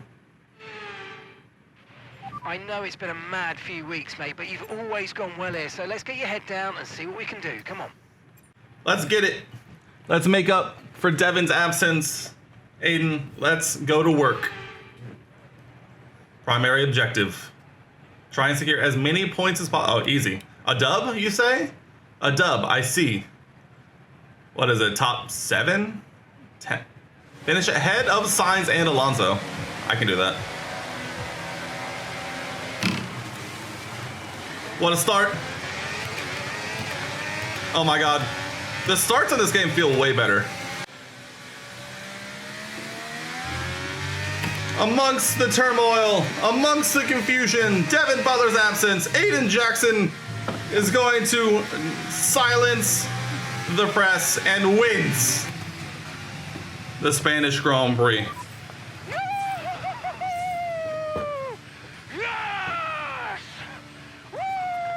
Let's go, Aiden.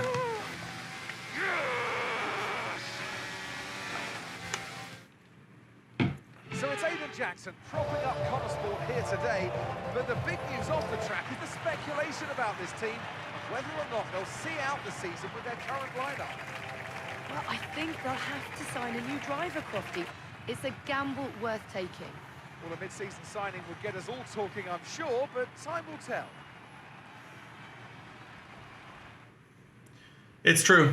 The faces We on need our it. top three look so There he is, the lad, a winner in F1 once again. deserved victory and a brilliant performance from them all. This year, Drive to Survive needs to feature Aston Martin's big jump, Mercedes wrong concept, Ferrari downfall, also Williams improvement. True.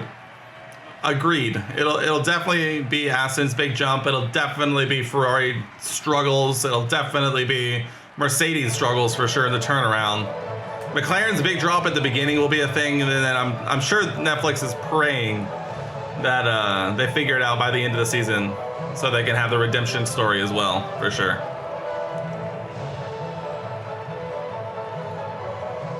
Thank God, no George Russell, no non-George Russell teeth. Let's go, Aiden interview. Let's get it. Well, Connor Sport are in a bit of an odd situation right now. So just tell me, what is it like for you today? You know, I think of Aiden as like being pretty chill. Not long ago, my teammate was Devon, and we had a plan sorted out for the rest of the season. Now it's Noah, and for the last couple of races, suddenly nobody's quite sure what the situation is. I've never had to drive in this situation before, so it's all pretty strange, but you do what you can. Most True. importantly, how is Devon? And how are you finding it without your teammate?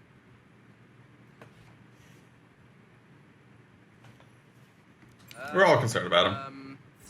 Yeah, I know as much as everybody else, so, you know, I saw what happened. I'm obviously very worried for him, and as is everybody else, and, you know, I know he's not fit to drive for us right now. As far as I know, he's working super hard to return to the sport, and, yeah, I wish him well. Well, there's a lot of talk about what happens if Devon doesn't return. Would Connor Sport be looking for a new driver, do you think? You know, that's a question for Casper. You know, I really wanted to do the young talent, but it just makes sense. You know. I know they need to plan for every situation. That's just the nature of the sport, but if those discussions are happening, I'm definitely not involved with that. And finally, I've got to ask you about this. It's been reported that Mercedes have agreed a deal for George Russell. George Russell in a movie. His own movie. What would you make of that? Can't wait to see the film, baby. Sounds like a great opportunity for him. The Frogman movie's dead. Attaboy, George. Way to step in and snatch it from when the opening arose. I think George is the perfect pick, so can't wait to see what he does. That's great. Thank you. No problem. Lando. With the Spanish Grand Prix in the books, Connor Sport set their sights on securing their driver lineup for the remainder of the 23 season. Instead, we'll give 3 to 4. Yeah, we'll get 3 to 4 episodes, all including the same footage for sure. Definitely have the Haas episode. No, it needs to be good. I need Haas to turn it around so it can be a good thing. I need it. I need it like fish needs water. I need it. Ooh, no cutscene. Thought that would have been a cutscene there, not gonna lie. Hey, boss. Got another one for Bad news, the mid-season testing is going to have to be postponed to an unexpected extreme weather. Weather. As we're no longer involved with the Throttle Zone project, we have both Aiden and our reserve driver Noah focused and ready to go. How would you like them to use this time? There's been a lot going on at Connorsport recently, and Aiden especially has been under considerable pressure. Let's give the driver some time off, a little time to relax. Hopefully it will serve them to refresh a bit. Everything that's been going on, the best thing now is to double down and focus. Nah, rest. Rest always is better, honestly. As a person who used to play sports, rest is always better. Give me that call. My timing's... my timing's so off. Aiden, welcome. Hey, Casper, you wanted to speak to me? Yes, I did. Shoot. Nothing major, really. To be honest, I just wanted to thank you. Oh. What for? I'm, just doing my job. No, it's more than that. Well, I know why you stayed on the team. And, well, I won't lie to you, it's not been easy. Yeah, you can say that again. Yeah, but you really stepped up. It's good for me to know that I've got someone like you to rely on. Always. Yeah.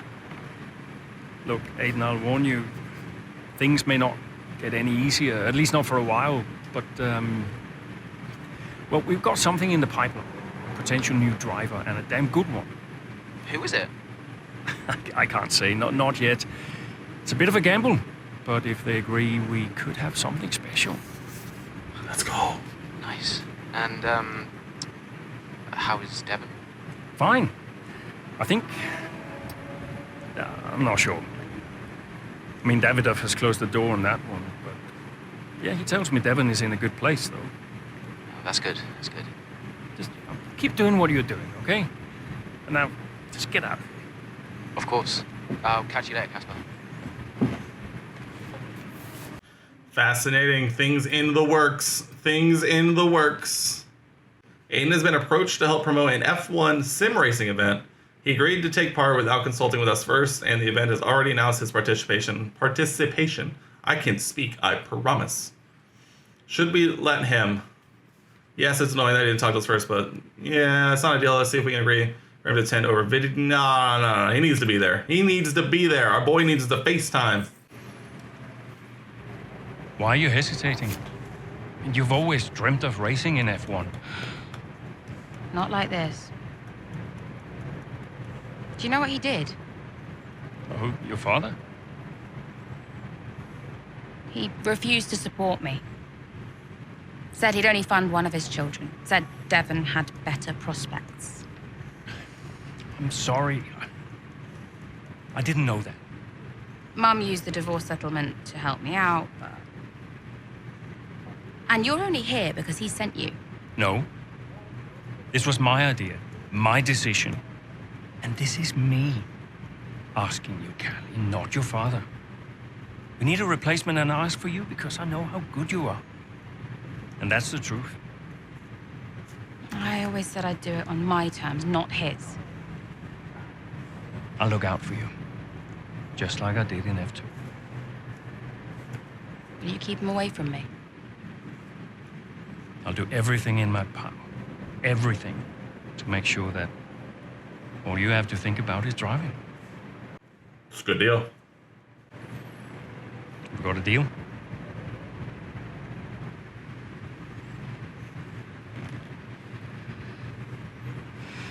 You might never get this opportunity again. You know that.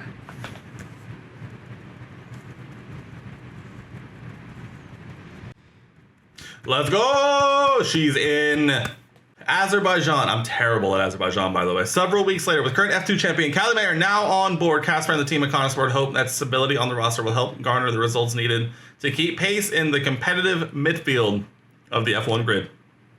Investment opportunity. Great news, one of our sponsors has unexpectedly paid a bonus early. There are a number of ways we can use the money. The question is, where should we invest it? We got performance in the car. A happy team is a productive team. We can spend it on the team, or we can put our factory facilities further up. This is for all the boys and girls back at the factory. We believe in you and for years to come. Connor Sports signed Callie Mayer. Let's go. Oh, this guy. Davidov, they stopped me entering the gap just because Callie's in. It's ridiculous. We've had this conversation. You need to give her space. I'll humor you for now, but I don't like being told where I can and can't go around here. Don't forget, you talked me into this. What does that mean? Talked you into what? Signing Callie in the first place. I'm just allowing you to take credit for it, that's all. Yeah, it sounds like you're trying to blame me. Well, if you're right about it, there'll be no blame to allocate, will there? Anything else? You're a busy man. I'll let you go. Following the cancellation of the midseason testing, both Aiden and our reserve driver Nova were photographed relaxing in Spain during the designated break we gave them. They've also been pretty vocal about it across their platform. As a result, there have been a bit of backlash in the media about how Connor Sport aren't as focused. They should be considering the situation around the team. However, in a post-race interview, Callie had their back and assured their reporters in attendance that the team is 100% focused. She projected good results for the team this weekend. We need to be confident. Callie's confidence can be infectious, steady. It's great to see her back and your teammates. Let the team know I also expect good results, or Callie needs to be careful. We are confident. Only a confident. Azerbaijan Grand Prix race day with the world watching. Callie looks to make history as she approaches her first start behind the wheel of an F1 car. History is made here today as Callie Mayer, Connor Sport's latest signing, becomes the first female driver of the modern era to participate in an F1 race. What a moment. I've got goosebumps. Now, for those of you wondering at home, only a handful of women have entered at least one Grand Prix over the years, but none have even had the opportunity to qualify since 1992. Italy's Giovanna Amati, for those of you wondering. So today is very much a new dawn here in Baku. And Mayer was impressive in qualifying, so let's see what the Grand Prix has in store for her. Yeah, I have to say, it is quite a tight-knit pack out there. Fierce competition all round. I really wouldn't want to call this. I just remembered We've seen some brilliant driving here today, I just remembered from young Callie Mayer. She seems the trailer. To transition to F1 as if she was born for it.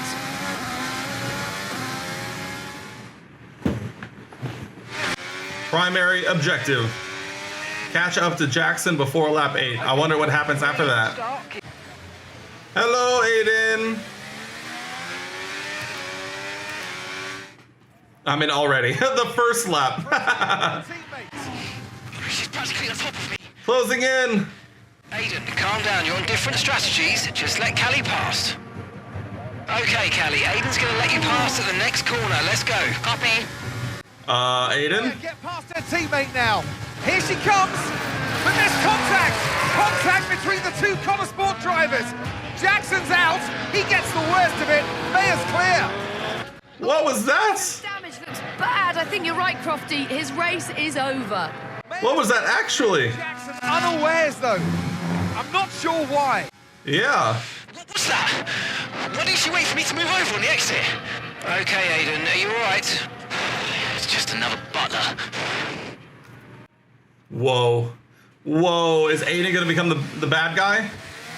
Finish in the top. Easy. Done. You want to win? Okay. Yeah, I know, Callie. I'm sorry about that, but it's happened now. It's over. Let's get your head down and focus. Come on. We'll talk about it later. Copy. Callie Mayer in her first race in Formula One, replacing her brother Devin Butler, heads to Azerbaijan, and thanks to some AI difficulty nonsense, wins the Azerbaijan Grand Prix.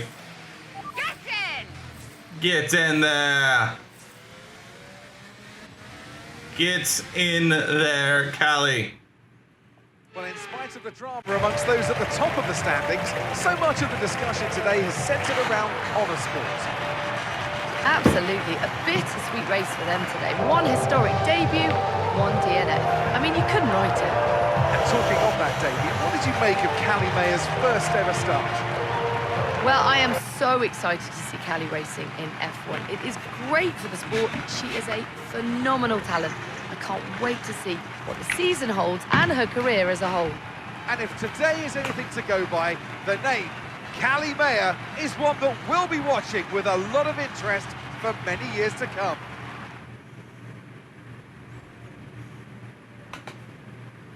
A show-stopping performance from the three drivers approaching the podium right now. It's been an interesting Grand Prix, that's for sure.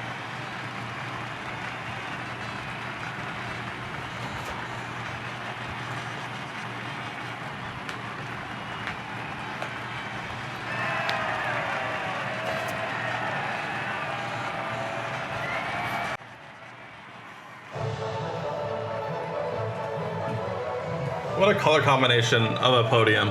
Purple, yellow, and red and black. Yeah, that's how that works for sure.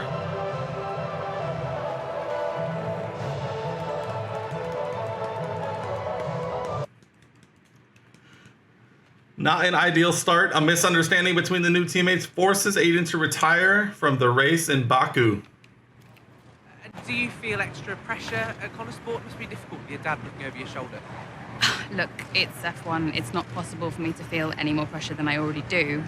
So no, it's not an issue. Kelly, have you felt any pushback from anyone in the F1 world, just with you being the first female driver in the sport? No, everyone's been amazing. And I'm not the first, I'm just the latest. How's your brother? Are you really just keeping his seat warm? You'd have to ask him that. But he is getting the help that he needs. And no, I have no intention of giving up this seat. What happened out there between you and Aiden today? It's just a mix-up. I thought he was letting me through on the entry, but he clearly had other I ideas. spoke to him earlier, and he said it was deliberate on your part. Any comments on that? It was just a misunderstanding. You've always gone by Mayor, and now you're in a team financed by your father, driving in your brother's seat. Would you go back to the Butler name? Should have expected it, right? Yeah, probably. It's not what I mean. I mean, I'm a woman. I get it. I'm happy to talk about it.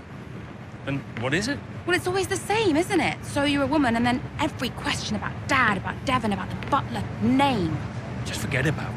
Oh, I can never get away from it, can I? The only question about the race was about Aiden. Well, maybe if we'd let it run a little longer, there would have been... Casper, don't defend them. Sorry, you're right. Sorry. Look, it's fine. I'll be faster next time. The incident at Baku, do you think she did it on purpose? She did do it on purpose. Yeah, check the footage. So you didn't agree to her? We weren't the best of friends, no.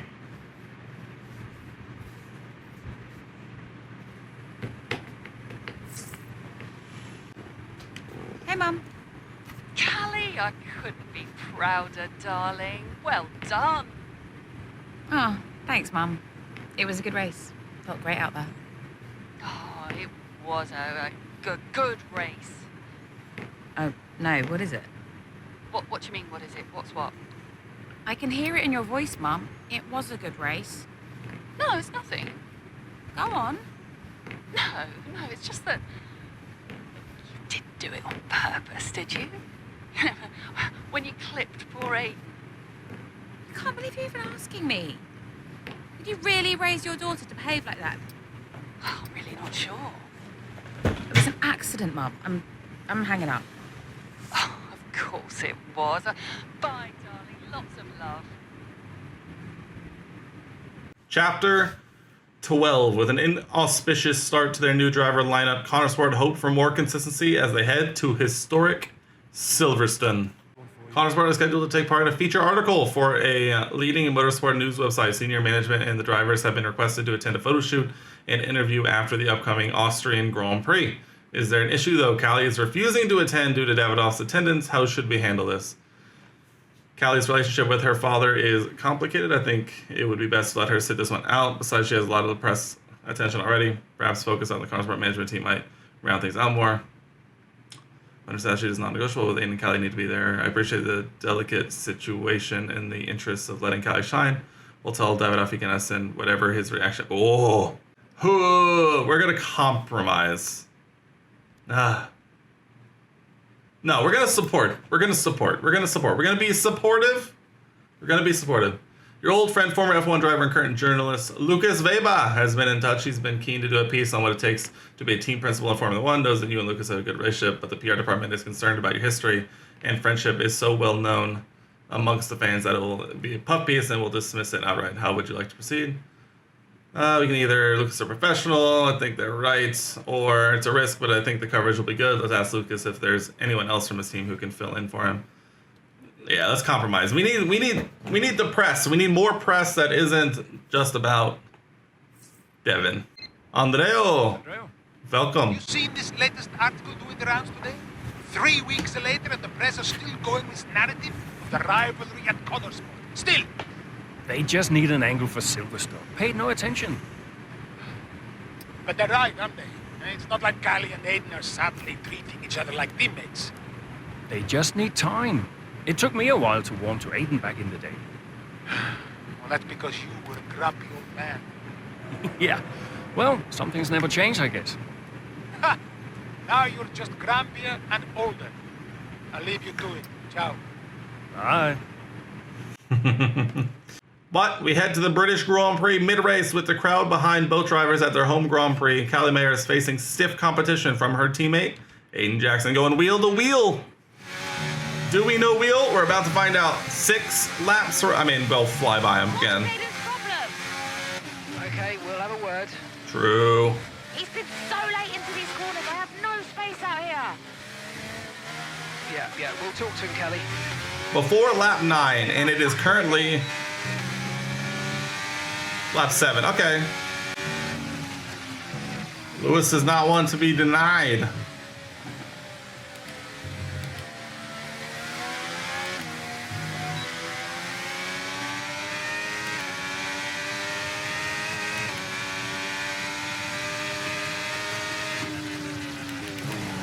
Oh, rocks.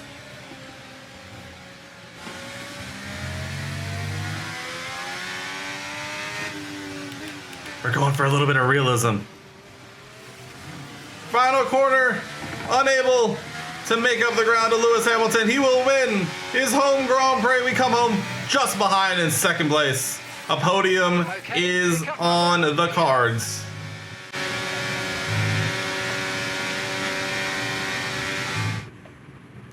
See, this is just another example of the Connorsport drivers antagonising each other.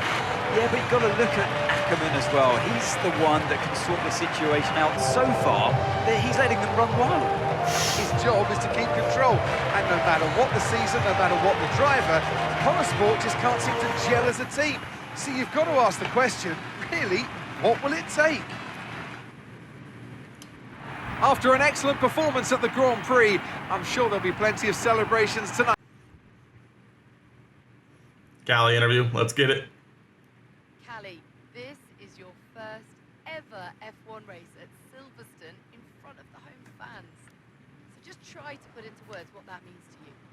Yeah, I mean, just to see the number of fans cheering for me really spurred me on today. And I used to come here as a little girl to watch the races, so it really means everything. It's a dream come true, to be honest. Well, I have to say it was tight out there once again between you and Aiden. You're not giving each other much space, are you? We're both competitive. Yeah. It's gonna happen. Well, we're both incredibly competitive drivers. And we're gonna have races where we get in each other's way. It happens all the time within teams, you know. Now, naturally, there has been a lot of speculation about the role of your father, Davidoff Butler, in securing your seat at Connorsport. Just what do you say to the critics? Okay, well, look at Gasly, Leclerc, Russell, and now everyone's suddenly surprised that an F1 team signed an F2 champion. I'm here because I can drive. People need to get a grip. That's great, thank you. Let them know, Callie. Lance, get out of here. Let them know. British Grand Prix post-race, Callie manages to get the best of Aiden at Silverstone, but Connorsport continues to look like a team divided. You ready to finish Breaking Point? I'm ready to finish Breaking Point. I did not like Aiden. Not at all. Why not? I thought he was immature about what happened in Baku. Like he never really got over it. He was aggressive on track, and the paddock talks. He just wasn't happy at Connorsport. Thought he was too good for the team. He just had a bit of an attitude problem. It's already complicated. And I've told you they don't need to know. Well, it's your call, of course.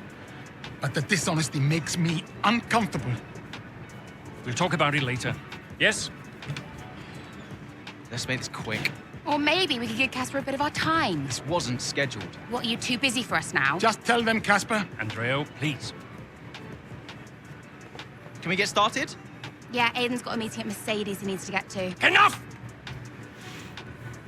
Enough! Okay? This is what we have to talk about. Has to stop. Understand? If we can't pull together now... If we can't pull together, we are finished. Wait, what does that mean? Andrea? It means that if we don't finish 5th or higher, Butler Global will pull funding. And I don't think we'll find an investor to replace him. Not now. Wait, what? Casper? Yeah, it's true. Well, then we're finished. Andrea? We're finished. So yeah, Dad brought me onto the team and then immediately threatened to shut it down. Why would he do that? It's kind of his thing.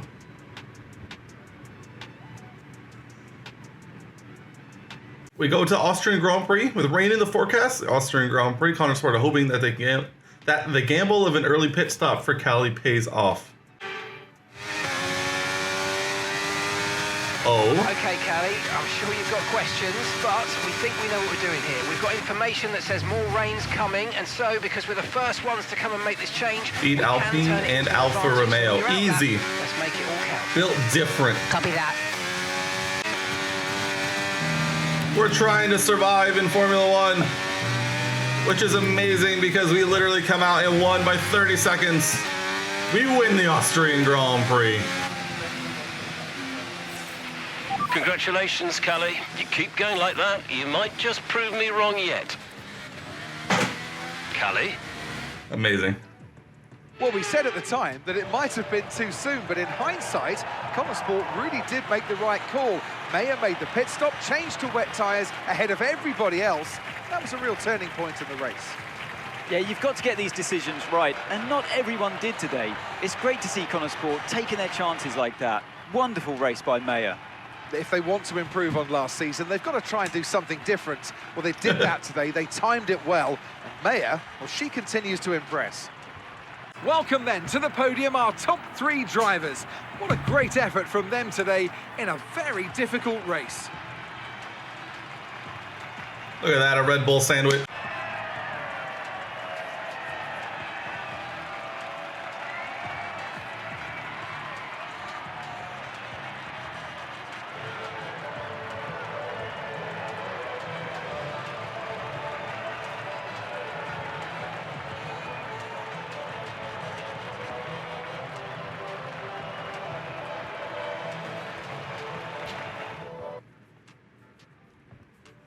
Austrian Grand Prix post-race. Fortune favors the bold. The early tire change allows Callie to get the jump on her competitors in the midfield and secure a solid finish for Connor Sport at the Red Bull Ring. I would say so. We literally won the race by 30 seconds. Callie, great race. What do you mean, prove you wrong? I was just trying to congratulate you, that's all. Prove you wrong about what exactly? I didn't mean anything by it. I was just saying well done. By reminding me how little you actually believe in me? Callie. You are a piece of work. But it was a great race.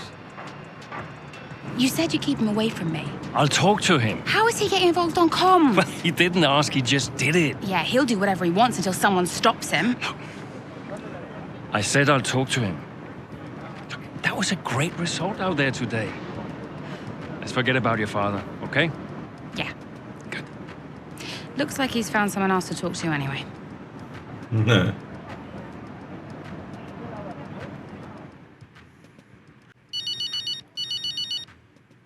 Hello, Gaspar. Casper. Hey, look, I've put some measures in place to clamp down on who can access team radio. Thanks, I guess. It turns out your father talked Mark into it. Said, "You're not going to keep me off team radio or on my own team." You know, something like that. Yeah, well, Mark can be a bit of a pushover at times. Yeah.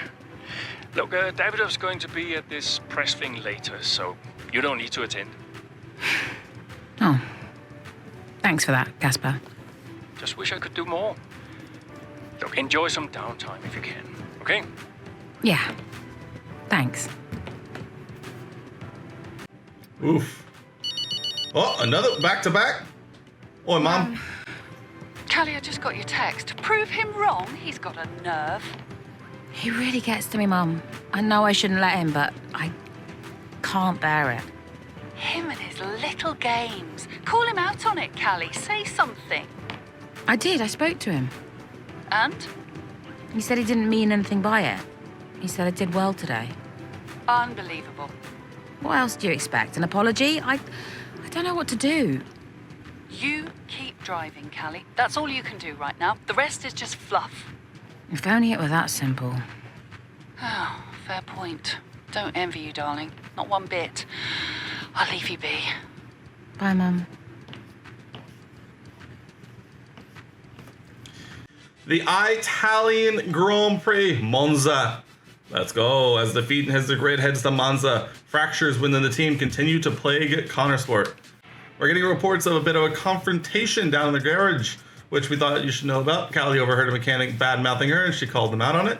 The mechanic called her privileged and out of touch, said she won't make it in F1 because she doesn't understand how punishing it can be. I mean, nah, that's fucked. That's messed up. Like, what are we talking about? The Connorsport feature article is out, and it's extremely favorable to the team. Nice. With a lot of driver politics going on behind the scenes alongside Callie's turbulent relationship with her father, perhaps making the article management focus was a smart choice. Davidoff was on top form and really charmed the interviewer. However, some of the other team sponsors aren't happy with your decision, believing that the drivers, and especially Callie, should be pushed as the face of Connorsport. This needs to be handled carefully. How should we deal with this? It's a gamble, but with both drivers well rested and Callie and Davidoff's relationship being carefully managed, let's ensure the sponsors a top 3 finish this weekend. I mean, we can do it, right? A finish like that should keep them happy and grant plenty of driver-focused press attention if achieved. Our projection this weekend looks solid. Let's ensure a top 5 or top 8. Nah, we goated with the sauce.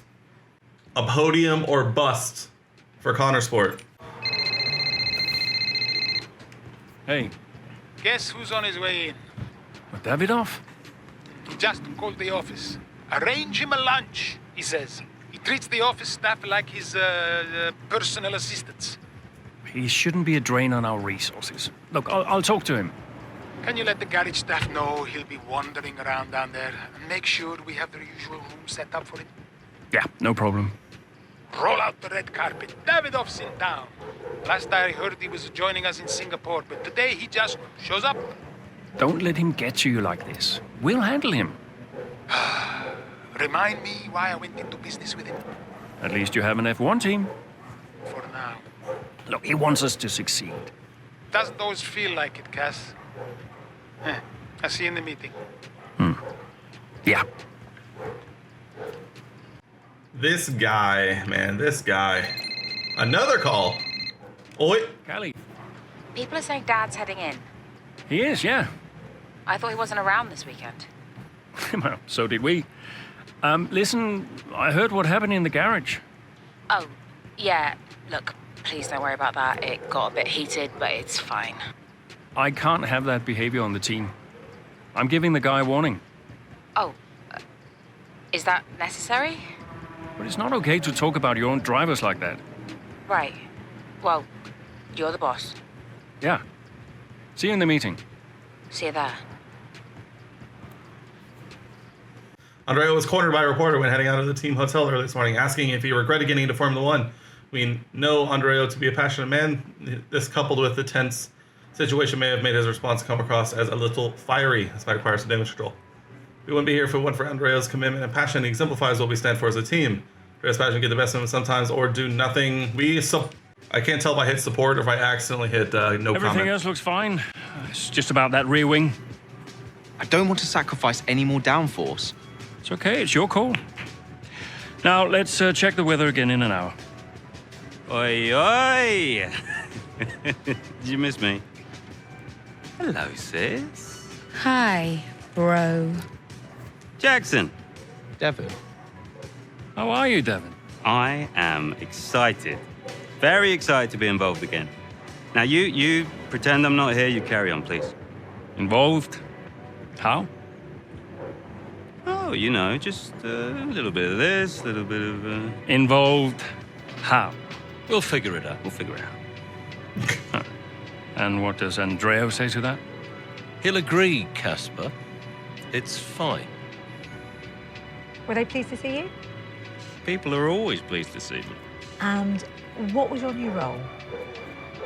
I guess you might call me a liaison. Yeah, I love to liaise.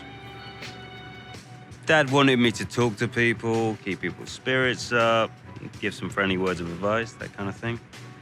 But it was tough.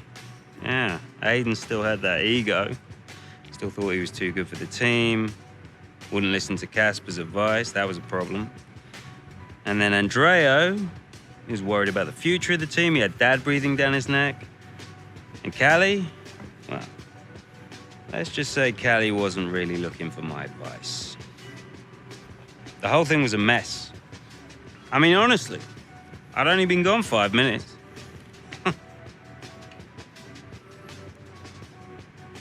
With her brother's return certain to ruffle a few feathers at already shaky Connorsport, Callie focuses on the race and the continuing battle with her teammate, Aiden Jackson at Monza.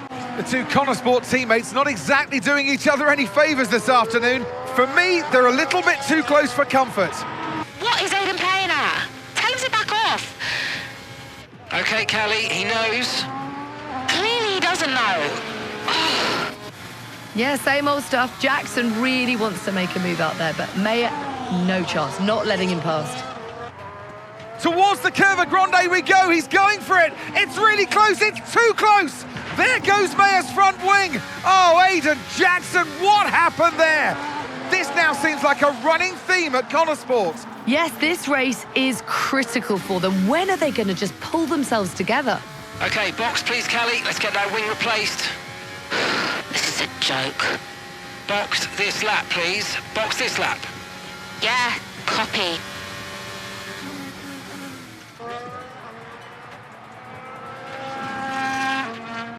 Dude, what are we talking about? This is less than 0-0 wings. Hit, that's our objective. I love the objective. Hit and replace your front wing. RIP. R.I.P. R.I.P. this guy. Oh my god, take your time, guys. We're chilling. Okay, off we go. Back into the race. Perfect job from you and the crew there, mate. We're delighted with that. That was our last stop. No more scheduled pit stops. Let's go. No, we have to battle the Hulk. It's awful quiet. Huh?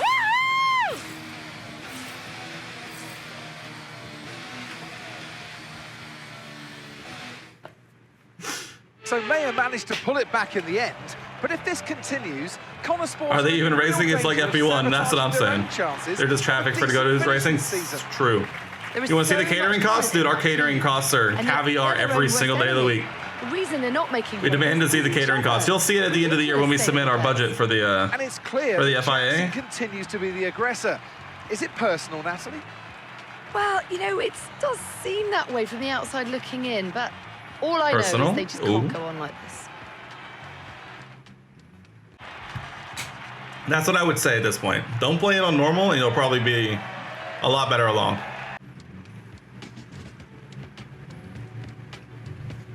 Now, once again, another eventful race out there today for Connorsport, Callie.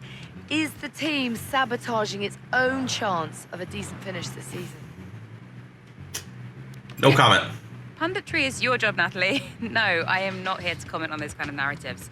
I will stick to driving the car, thank you. Everyone is talking about Devon's return to Connorsport today, so is it good to have him back around again?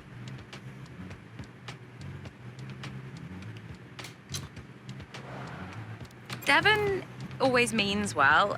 He just doesn't always have a let's call it a net positive influence on those around him, but he's here because he cares about the sport and he cares about the team.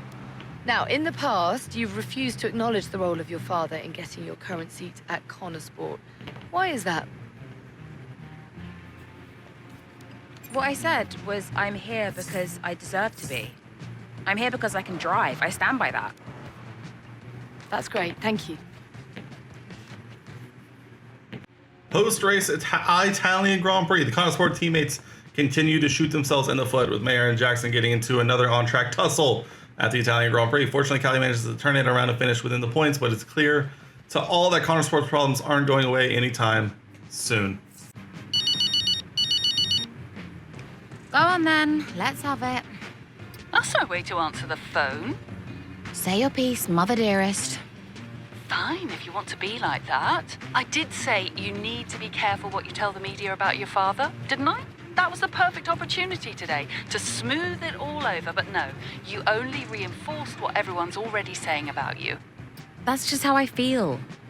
Oh, I mean, you've got a stubborn streak in you. I think it comes from your father.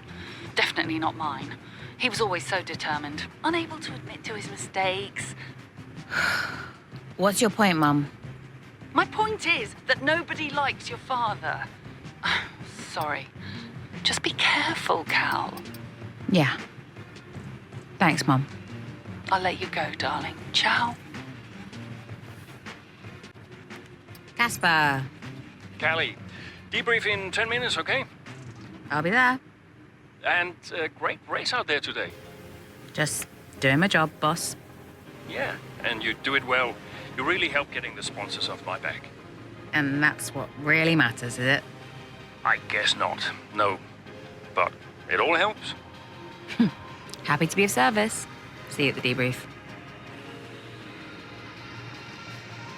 Several weeks later, Chapter 15, coming down to the end of it, with their dysfunction clear for all to see, and with only a handful of races now left in the 23 season, Connosport looked like a team on the ropes as they head to Singapore. I love all these narratives as we're literally winning races. Slacking off? Hey. Ooh. Scared the life out of me, mate. I didn't mean to. Picking up any tips? I don't think they like the short straights here. You didn't mind them, did you? I love this track. Always do well here. Well, used to. How are you doing, Devin? Me? Golden, mate. Loving life.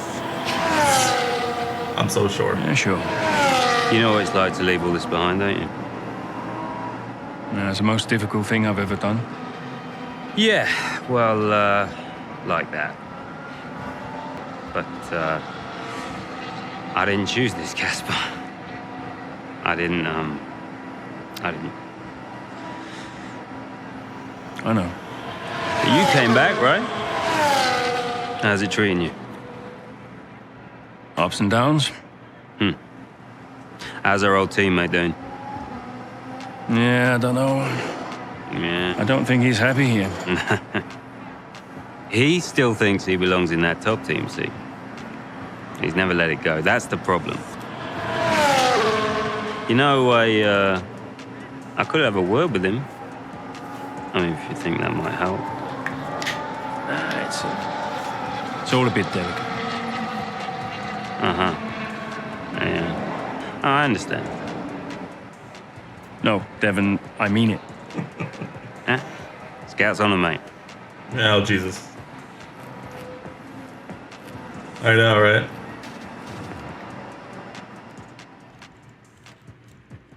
And anonymous sources talked to the press about how Callie must not be criticized at Connosport. It sounds like it came from the mechanic who had a run-in with Callie in the garage. The press are really latching on to the story. How do you want to handle it? I don't know for sure where the story came from. I'll talk to the press, tell them everything's fine. We need to tread carefully. Or it was obviously the mechanic. I mean, we're going to go with cautious. You never know. You never know. Fans really latched onto our statement, throwing support behind Andreo on social media. People have been sharing their favorite passionate Andreo images ever since it's become a hashtag. Bro, we're a hashtag. Lucas's publication sent Amari all the way in his stead. There's no fear of anyone thinking it was a puff piece. Amari was pointed and strong. Around the trouble Connosport caused a bit of a stir down in the garage. Morale has been a bit low this weekend. Andrea, Did you read his email? I glanced at it. He's a sly old fox at that one. Thank you for finding a place for Devon, as if we had a choice, Casper. As if it was our decision. Yeah, I know. How's it going with Devon anyway? Ah, he's still struggling. But he does really care about the team, so, maybe it'll work out. Well, that's something at least. Rather him than his father, right? Rather neither of them, Casper. Anyway, I'll see you. Yeah, see you.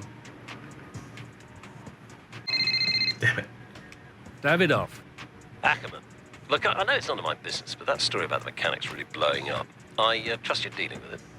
I'm going to clear everything up myself. I've arranged a press conference. I'll tell them everything's fine. That's not exactly what I'd call dealing with it. You want me to fire him? Well, that would be your decision, naturally.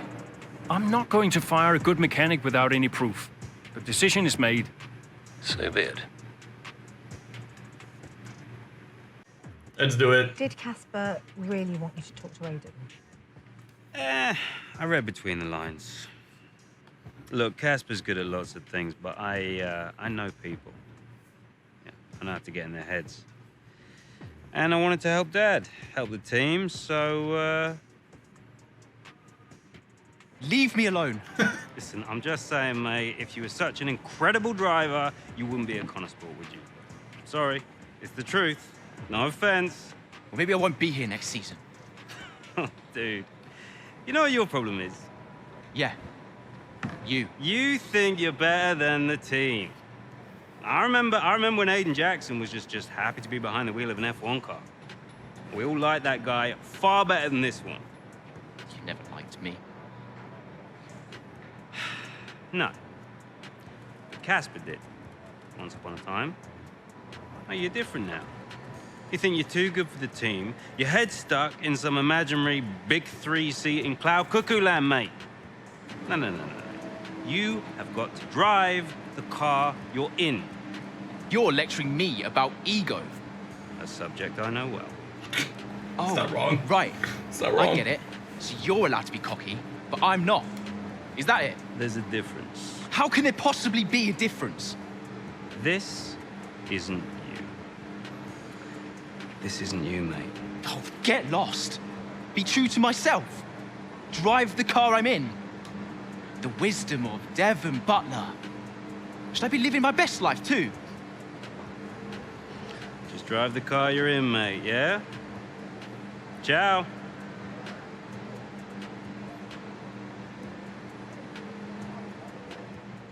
You know, he's got a point. Aiden has kind of been... We'll keep it PG. He's been a bit of a, he's been a bit much in the back half of Breaking Point 2. Maybe he does need to just chill out a little bit. Maybe just a smidge. Just a little itty bitty bit. Just a little bit. Nonetheless, race day, Singapore, with Devon's words still repeating in his head, a focused and determined Aiden Jackson looks to return to form. Oh, are we back to our boy?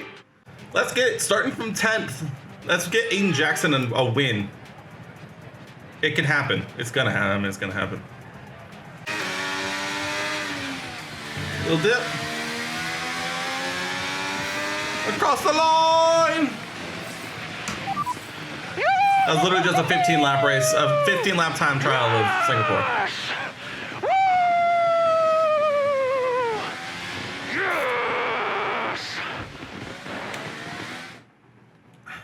Well, the results are in. There we have it. What a race that was. What a race it was. The determination shown by some of the drivers out there today, Crofty, was nothing short of incredible. Elbows out, especially from Aiden Jackson. Loved his race today, and he finally delivered the sort of performance that we know that he's capable of. So whatever they're saying to him over at Connor Sport, he seems to be listening to.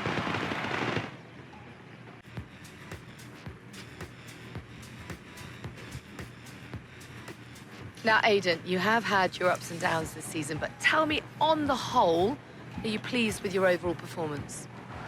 Yeah, I'm really happy with what we've achieved. F1 gets more and more competitive every single day, so true. I've really given it all this season, and today I've been able to show a little bit more of what we're capable of. Okay, Fact. I'm going to be cheeky. Go straight for the jugular. If you had to choose a teammate between Callie and Devon, who would it be? I mean, I'm saying Callie, but I'm going to go with Casper because I like to answer. I'm getting into trouble whatever I say here, aren't I? Can I have Casper back as a teammate instead? I'll talk him out of retirement. Now, Aiden, you have recently hinted that you're not entirely happy at Connor Sport. Tell me, is it true? Oh. My happiness is neither here nor there right now. I've got a job to do this season, and I want to do it the best I can. There's been wild speculation on whether or not Connor Sport can even be on the grid next season, so can you tell us more? That seems like a question for the investors, but no one's funding Connor Sport as a charity. They're funding it as a business. True. And if the business isn't successful, then there's definitely an issue. True. Thank you so much for your time. Under the floodlights in Singapore, Aiden Jackson puts in a magnificent performance. I mean, we won by a minute. So, yeah. Hi, Davidoff. Aiden, quite the answer you gave today. Didn't have you pegged as a man of business. Yeah, I didn't really think anything of it. Of course you need to make money. Don't we all, Aiden? Yeah, but Connor Sport must be profitable, right? We're still running the projections for next season. So it's not certain then? Time will tell. You said it yourself, it's just business. Thanks, Aiden.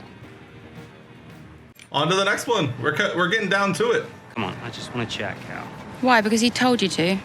Stop making this about him. Just talk to me. We raced in a lot of the same races growing up, and one of us would always have a better race than the other. So in the car on the way home, one of us would be happy and the other would be completely miserable. There was no middle ground. It was like it was impossible for us both to be happy at the same time. And it's kind of been the same ever since. Look, it's my job to talk to the drivers, Callie. Yeah, and who gave you that job? Why are you being like this? It's not even me you're angry with. Maybe it is. Oh, really? This again? We were kids, Callie. You left me behind. Come on, what was I supposed to say? Oh, thanks, Dad, for continuing to invest in my career, but I'm afraid I'm going to have to decline, just in case I hurt poor Callie's feelings. Of course not. And what? It didn't have to be a choice, Dev. He had the money to fund both of our careers. I wanted you to fight for me. He never listened to me. He always listened to you. Well, we were young. Yeah. But we're adults now. Yeah. Well, if it's any consolation, I'm not much competition anymore. You never were. I'm sorry, Callie. For everything. You were always faster than me. There, I said it. Nice try. I mean it. And did you mean it? Of course not. Faster than me? No. She was never faster than me. She'd love that. No. But if there's one thing my old man taught me, it's that sometimes people need to hear what they need to hear. You know? Brazil! Oh, I'm so excited. 1 month later, coming down to it. Chapter 16, only 2 left. Only 2 left. Over the last few race weekends, Connor Sport have managed to demonstrate some much-needed consistency. The paddock now heads to Brazil for the penultimate race of the season. Go. Held it. Hey, Mom. Cal, I'm reading more and more about these funding issues. Only an issue if we don't get 5th, apparently. What do you make of it all? Well, he won't really do it, surely. I mean, it's only been 2 seasons, for goodness sake. And Connor Sport certainly isn't the worst team on the grid. You have a real way with words, Mum. What's your father have to say for himself? I have no idea. You've still not spoken to him? I'm sure you can relate. Yes, but I mean, I don't have to work with the man. Look, you don't have to like him, you only have to talk to him. You sound like Devon. Oh, maybe Devon has a point. Yeah, okay. Thanks, Mum. I'm going now. Lots of love. Bye. Absolutely. Yeah. Why are you doing this? I saw him in the paddock. This would have been Sao Paulo. And I finally spoke to him. I just wanted to know why. Something's come up. I'll call you back. Callie, so I'm allowed to talk to you now. Why are you doing this? Doing what? Why are you being so hard line about this? For this to be a worthwhile investment, Connosport Racing must be successful. It's just business. It's not, though, is it? Excuse me? Well, why am I in the team if it's just business? Why was Devon? You can't keep involving your family in this and then hiding behind it's just business. This is one of the biggest investments I have ever made. I must take care of the business, Kelly. Who do you think will inherit it after I'm gone? Well, Devon, obviously. I'm not interested in any of it. These matters are complex, Kelly. But they all benefit the business.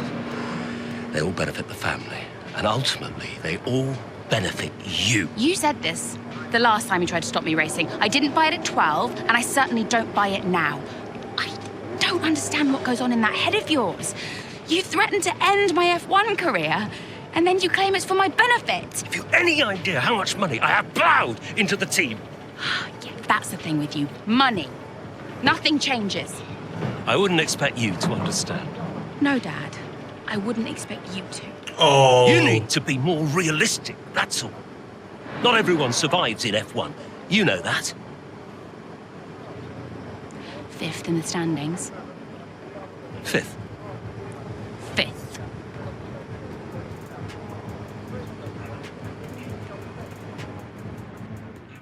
Fifth.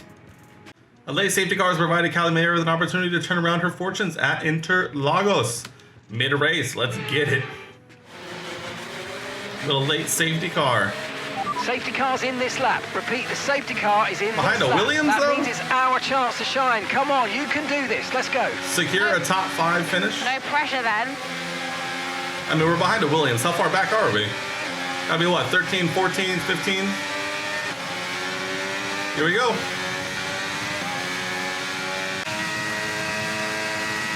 Boom! Grazie. Ragazzi, get in there. Get in there, Callie. Well, what a fantastic race that was. Absolutely loved it. But Natalie, do you think we see Connosport Imagine. this season? Rumours say You literally win the race after a safety car. I hope so. I feel What like a great they deserve race. it. But are they even going to be here next They've year? taken chances, they've Crazy. been bold in all their moves, and ultimately, that's great for us and for the fans. Absolutely. Couldn't agree more, but there's not much of the season left, and they'll be hoping they can carry this True. form into the final stages. Fact. Time will tell.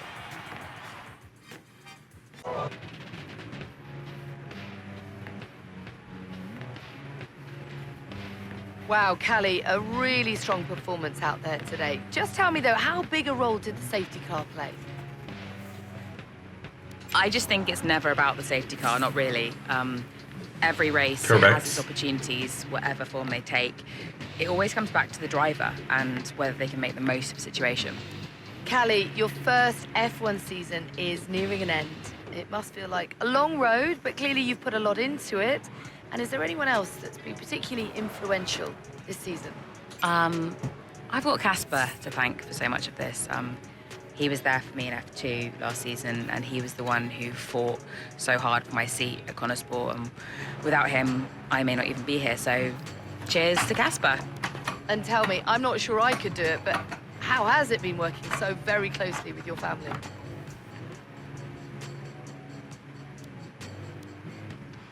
It's actually been all right. We don't always get on, but we know each other really well, and we all know when to keep our distance. Or maybe we've learned when to keep our distance over the course of the season. Family's always complex, but yeah, it's been okay. There are rumours circulating that Connor Sport may not be around next season. Can you comment? I'm not going to fuel any speculation on that. I'm just going to drive the car and see what happens. Here we go. Chapter 17. Abu Dhabi. 1 week later, with Connor Sport's future on the line, team principal Casper Ackerman assembles the team one last time before what might be their final race in Formula One. Okay, so we are running two quite different setups out there today. And you don't need me to tell you how it... You don't need me to tell you how it... Davidoff, that's enough.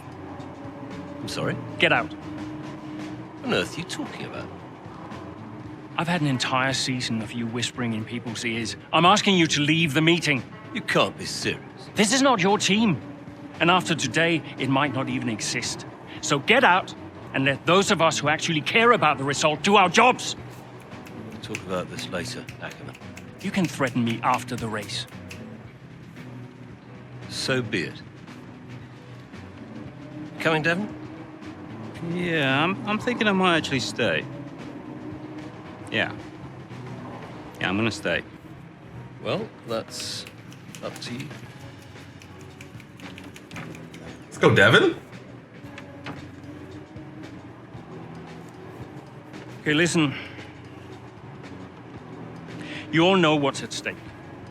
If we race as individuals today, the team dies. The only way we can survive this, the only way that any of us are coming back next season, is together. We all understand this? No. Aiden, Callie, look at me. You look at me. We understand this, yes? If you put yourself ahead of the team today, there's no more team.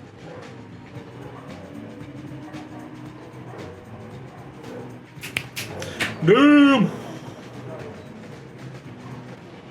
Callie, we got this. Yeah. And, I'm sorry if I was ever... Wow. What? Are you apologizing? Yeah. I will forgive you on one condition. What's that? You get your share of the points. All right. Deal. Chin up. So British.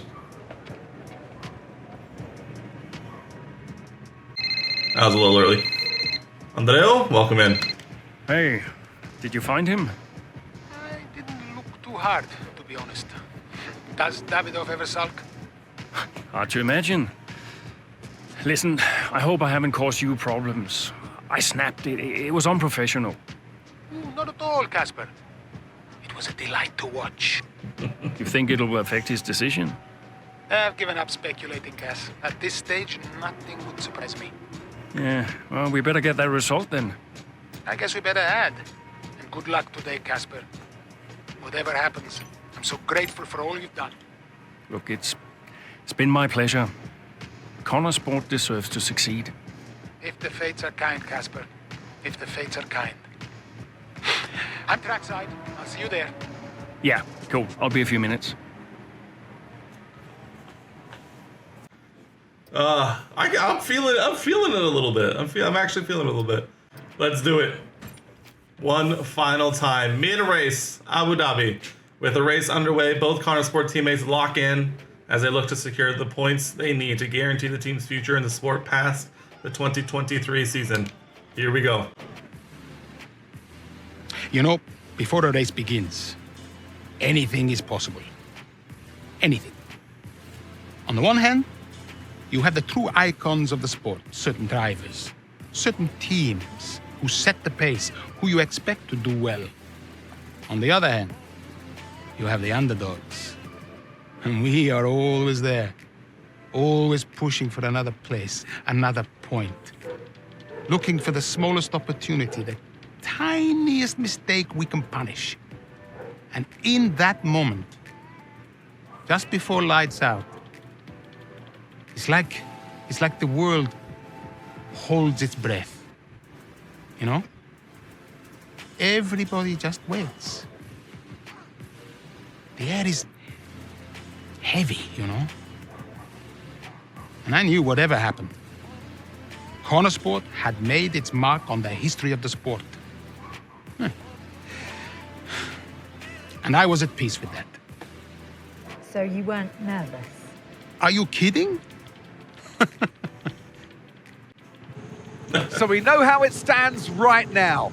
But just how different might it be when the checkered flag waves here in Abu Dhabi? Lewis and Max front row, by the way. And it's lights out, and away we go. Terrible start for Lewis.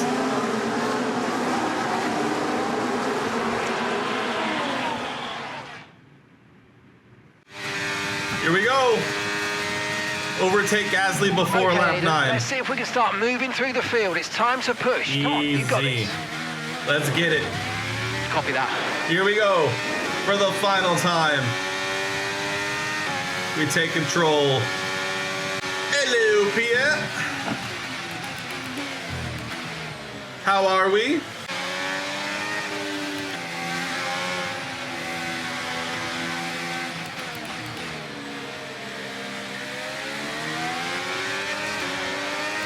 Oh, split Okay, the you're gap. in the top 10. All right. Down the main straight we go. Here goes Jackson again, moving up the field. What a great race for him. Yeah, it really is so far, Croft. I mean, it's a circuit he really enjoys. Remember the race in 2021 that he put together there? It was fantastic stuff back then. Who could forget it? Connosport need a performance just like that today. Mayer's doing okay. Jackson really delivering. Great stuff, Aiden. Come on, I think we can get one more place here. Push, push. Something's not right. Assessing. Stand by.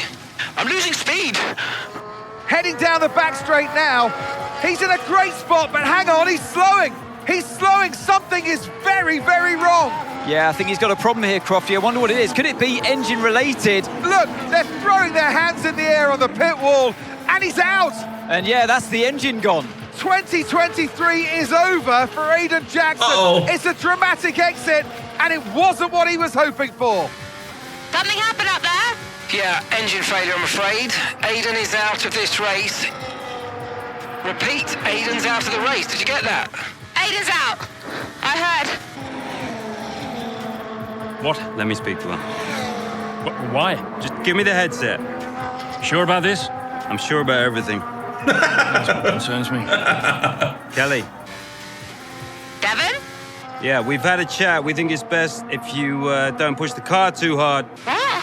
Why? Look, you're way back, Cal, okay? We don't want to blow your engine too, so just cruise it in and finish the race. It's got to be realistic here. Copy. Sorry, is this a team order? No, Casper agrees. It's just not going to make up that much ground. It can't be done. Just cruise it in, Cal. Trust me, you watch her go. Oh, I'm locked in. I'm locked and loaded right now. Yo, these cutscenes look really good. Objective update. To finish 4th or above? I'm going for it. Callie, is everything all right? Fine. I'll see you all at the finish line. Here we go, baby. On the move! There it is! The final race of the 2023 season. Done. And to the checkered flag for one final time. That is some race from Callie Mayer. What an incredible performance by her today. Connosport, I'm sure, will be very delighted with that one. And if you believe the rumours, Ant, this is a team whose future has been in doubt. Surely, though, they've done enough to return next season. I think they've been wonderful to watch. Post-race, elation! With Aiden having to retire due to engine problems, Callie puts the team on her back and manages to drag the Connosport car kicking and screaming across the line in a miraculous finish that secures 5th place in the constructor standings for the team. Mom? Devon. Hey, Devon. Not bad today, sis. Not bad at all. You did that on purpose. Did what on purpose? Oh, come on, Dev. Cruise it in. I don't know what you're talking about, mate. Technically, you went against the team order. It's poor form, that. I can't believe I missed it at the time. It seems so obvious now. Listen, you want to lay off the sauce, Cal. Seriously, it's a bit embarrassing. I mean... I'm surprised Casper let you, to be honest. Really surprised. Okay, I'm going now, because you're not making any sense. Okay? Ciao! Yeah. Ciao. It's funny. Dad. California. That good enough for you? Look, I thought maybe we could grab a coffee tomorrow before we head off. My flight's not till 3. Yeah, Have a chat about next season. It'd be good for us. We'll think about it anyway. The offer stands.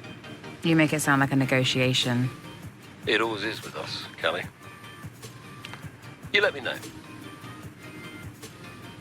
What a race. Here we go. Let's finish it out.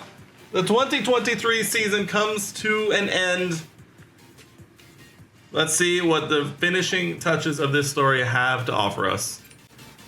It was amazing. I'm not sure I've ever seen a race like that. I was wrong about Callie. And how did you feel about the engine failure? There's no such thing as the perfect car. The one that failed us was the same one that got us here in the first place. So, you've just got to drive the car you're in. Everyone's an individual, which means that everyone is motivated a little differently. Take Devon as an example. He always responds well to having his ego brushed, to being told that he's the best. His greatest fear is failure, so it gives him further to fall, keeps him hungry. Callie, on the other hand, has an innate drive to prove people wrong. If someone tells her something's not possible, she'll do everything in her power to achieve it.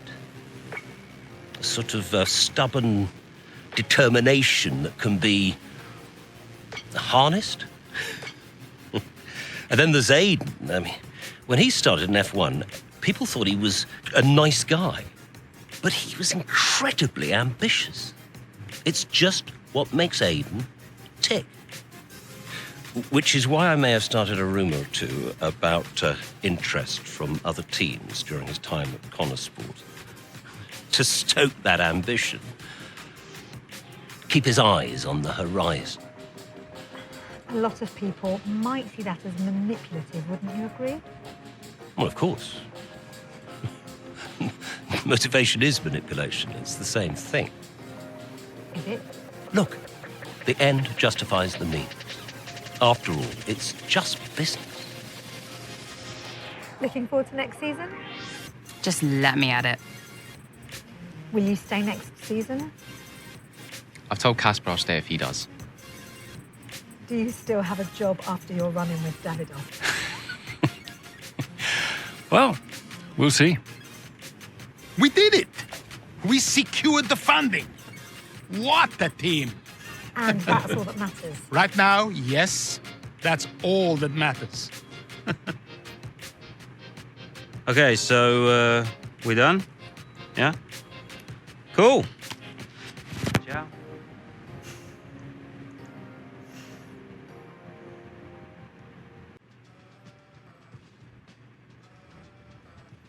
There it is. There it is, the finishing touches on Breaking Point 2. What a fun mode. What a fun mode, like, actually. I know there's a lot of conversation going around about the AI level and all that stuff, but at the same time, it's always fun to have a story mode in games like this. I really enjoyed it for the whole way through. As a person who's fairly new to the F1 games, this is my first venture into Breaking Point, so I don't have all of the background of physically, personally playing it myself, but I really, really enjoyed it. I think I'm going to give it a go on a higher difficulty level later, but this was an amazing experience, and I can't wait to see if they bring it back and what that story has in store for us as well. But if you enjoyed it, go ahead, leave a like rating, subscribe if you want to. But worst case scenario, will be plenty more of F1 23 action to come. I appreciate you all. I'll see you guys in the next one.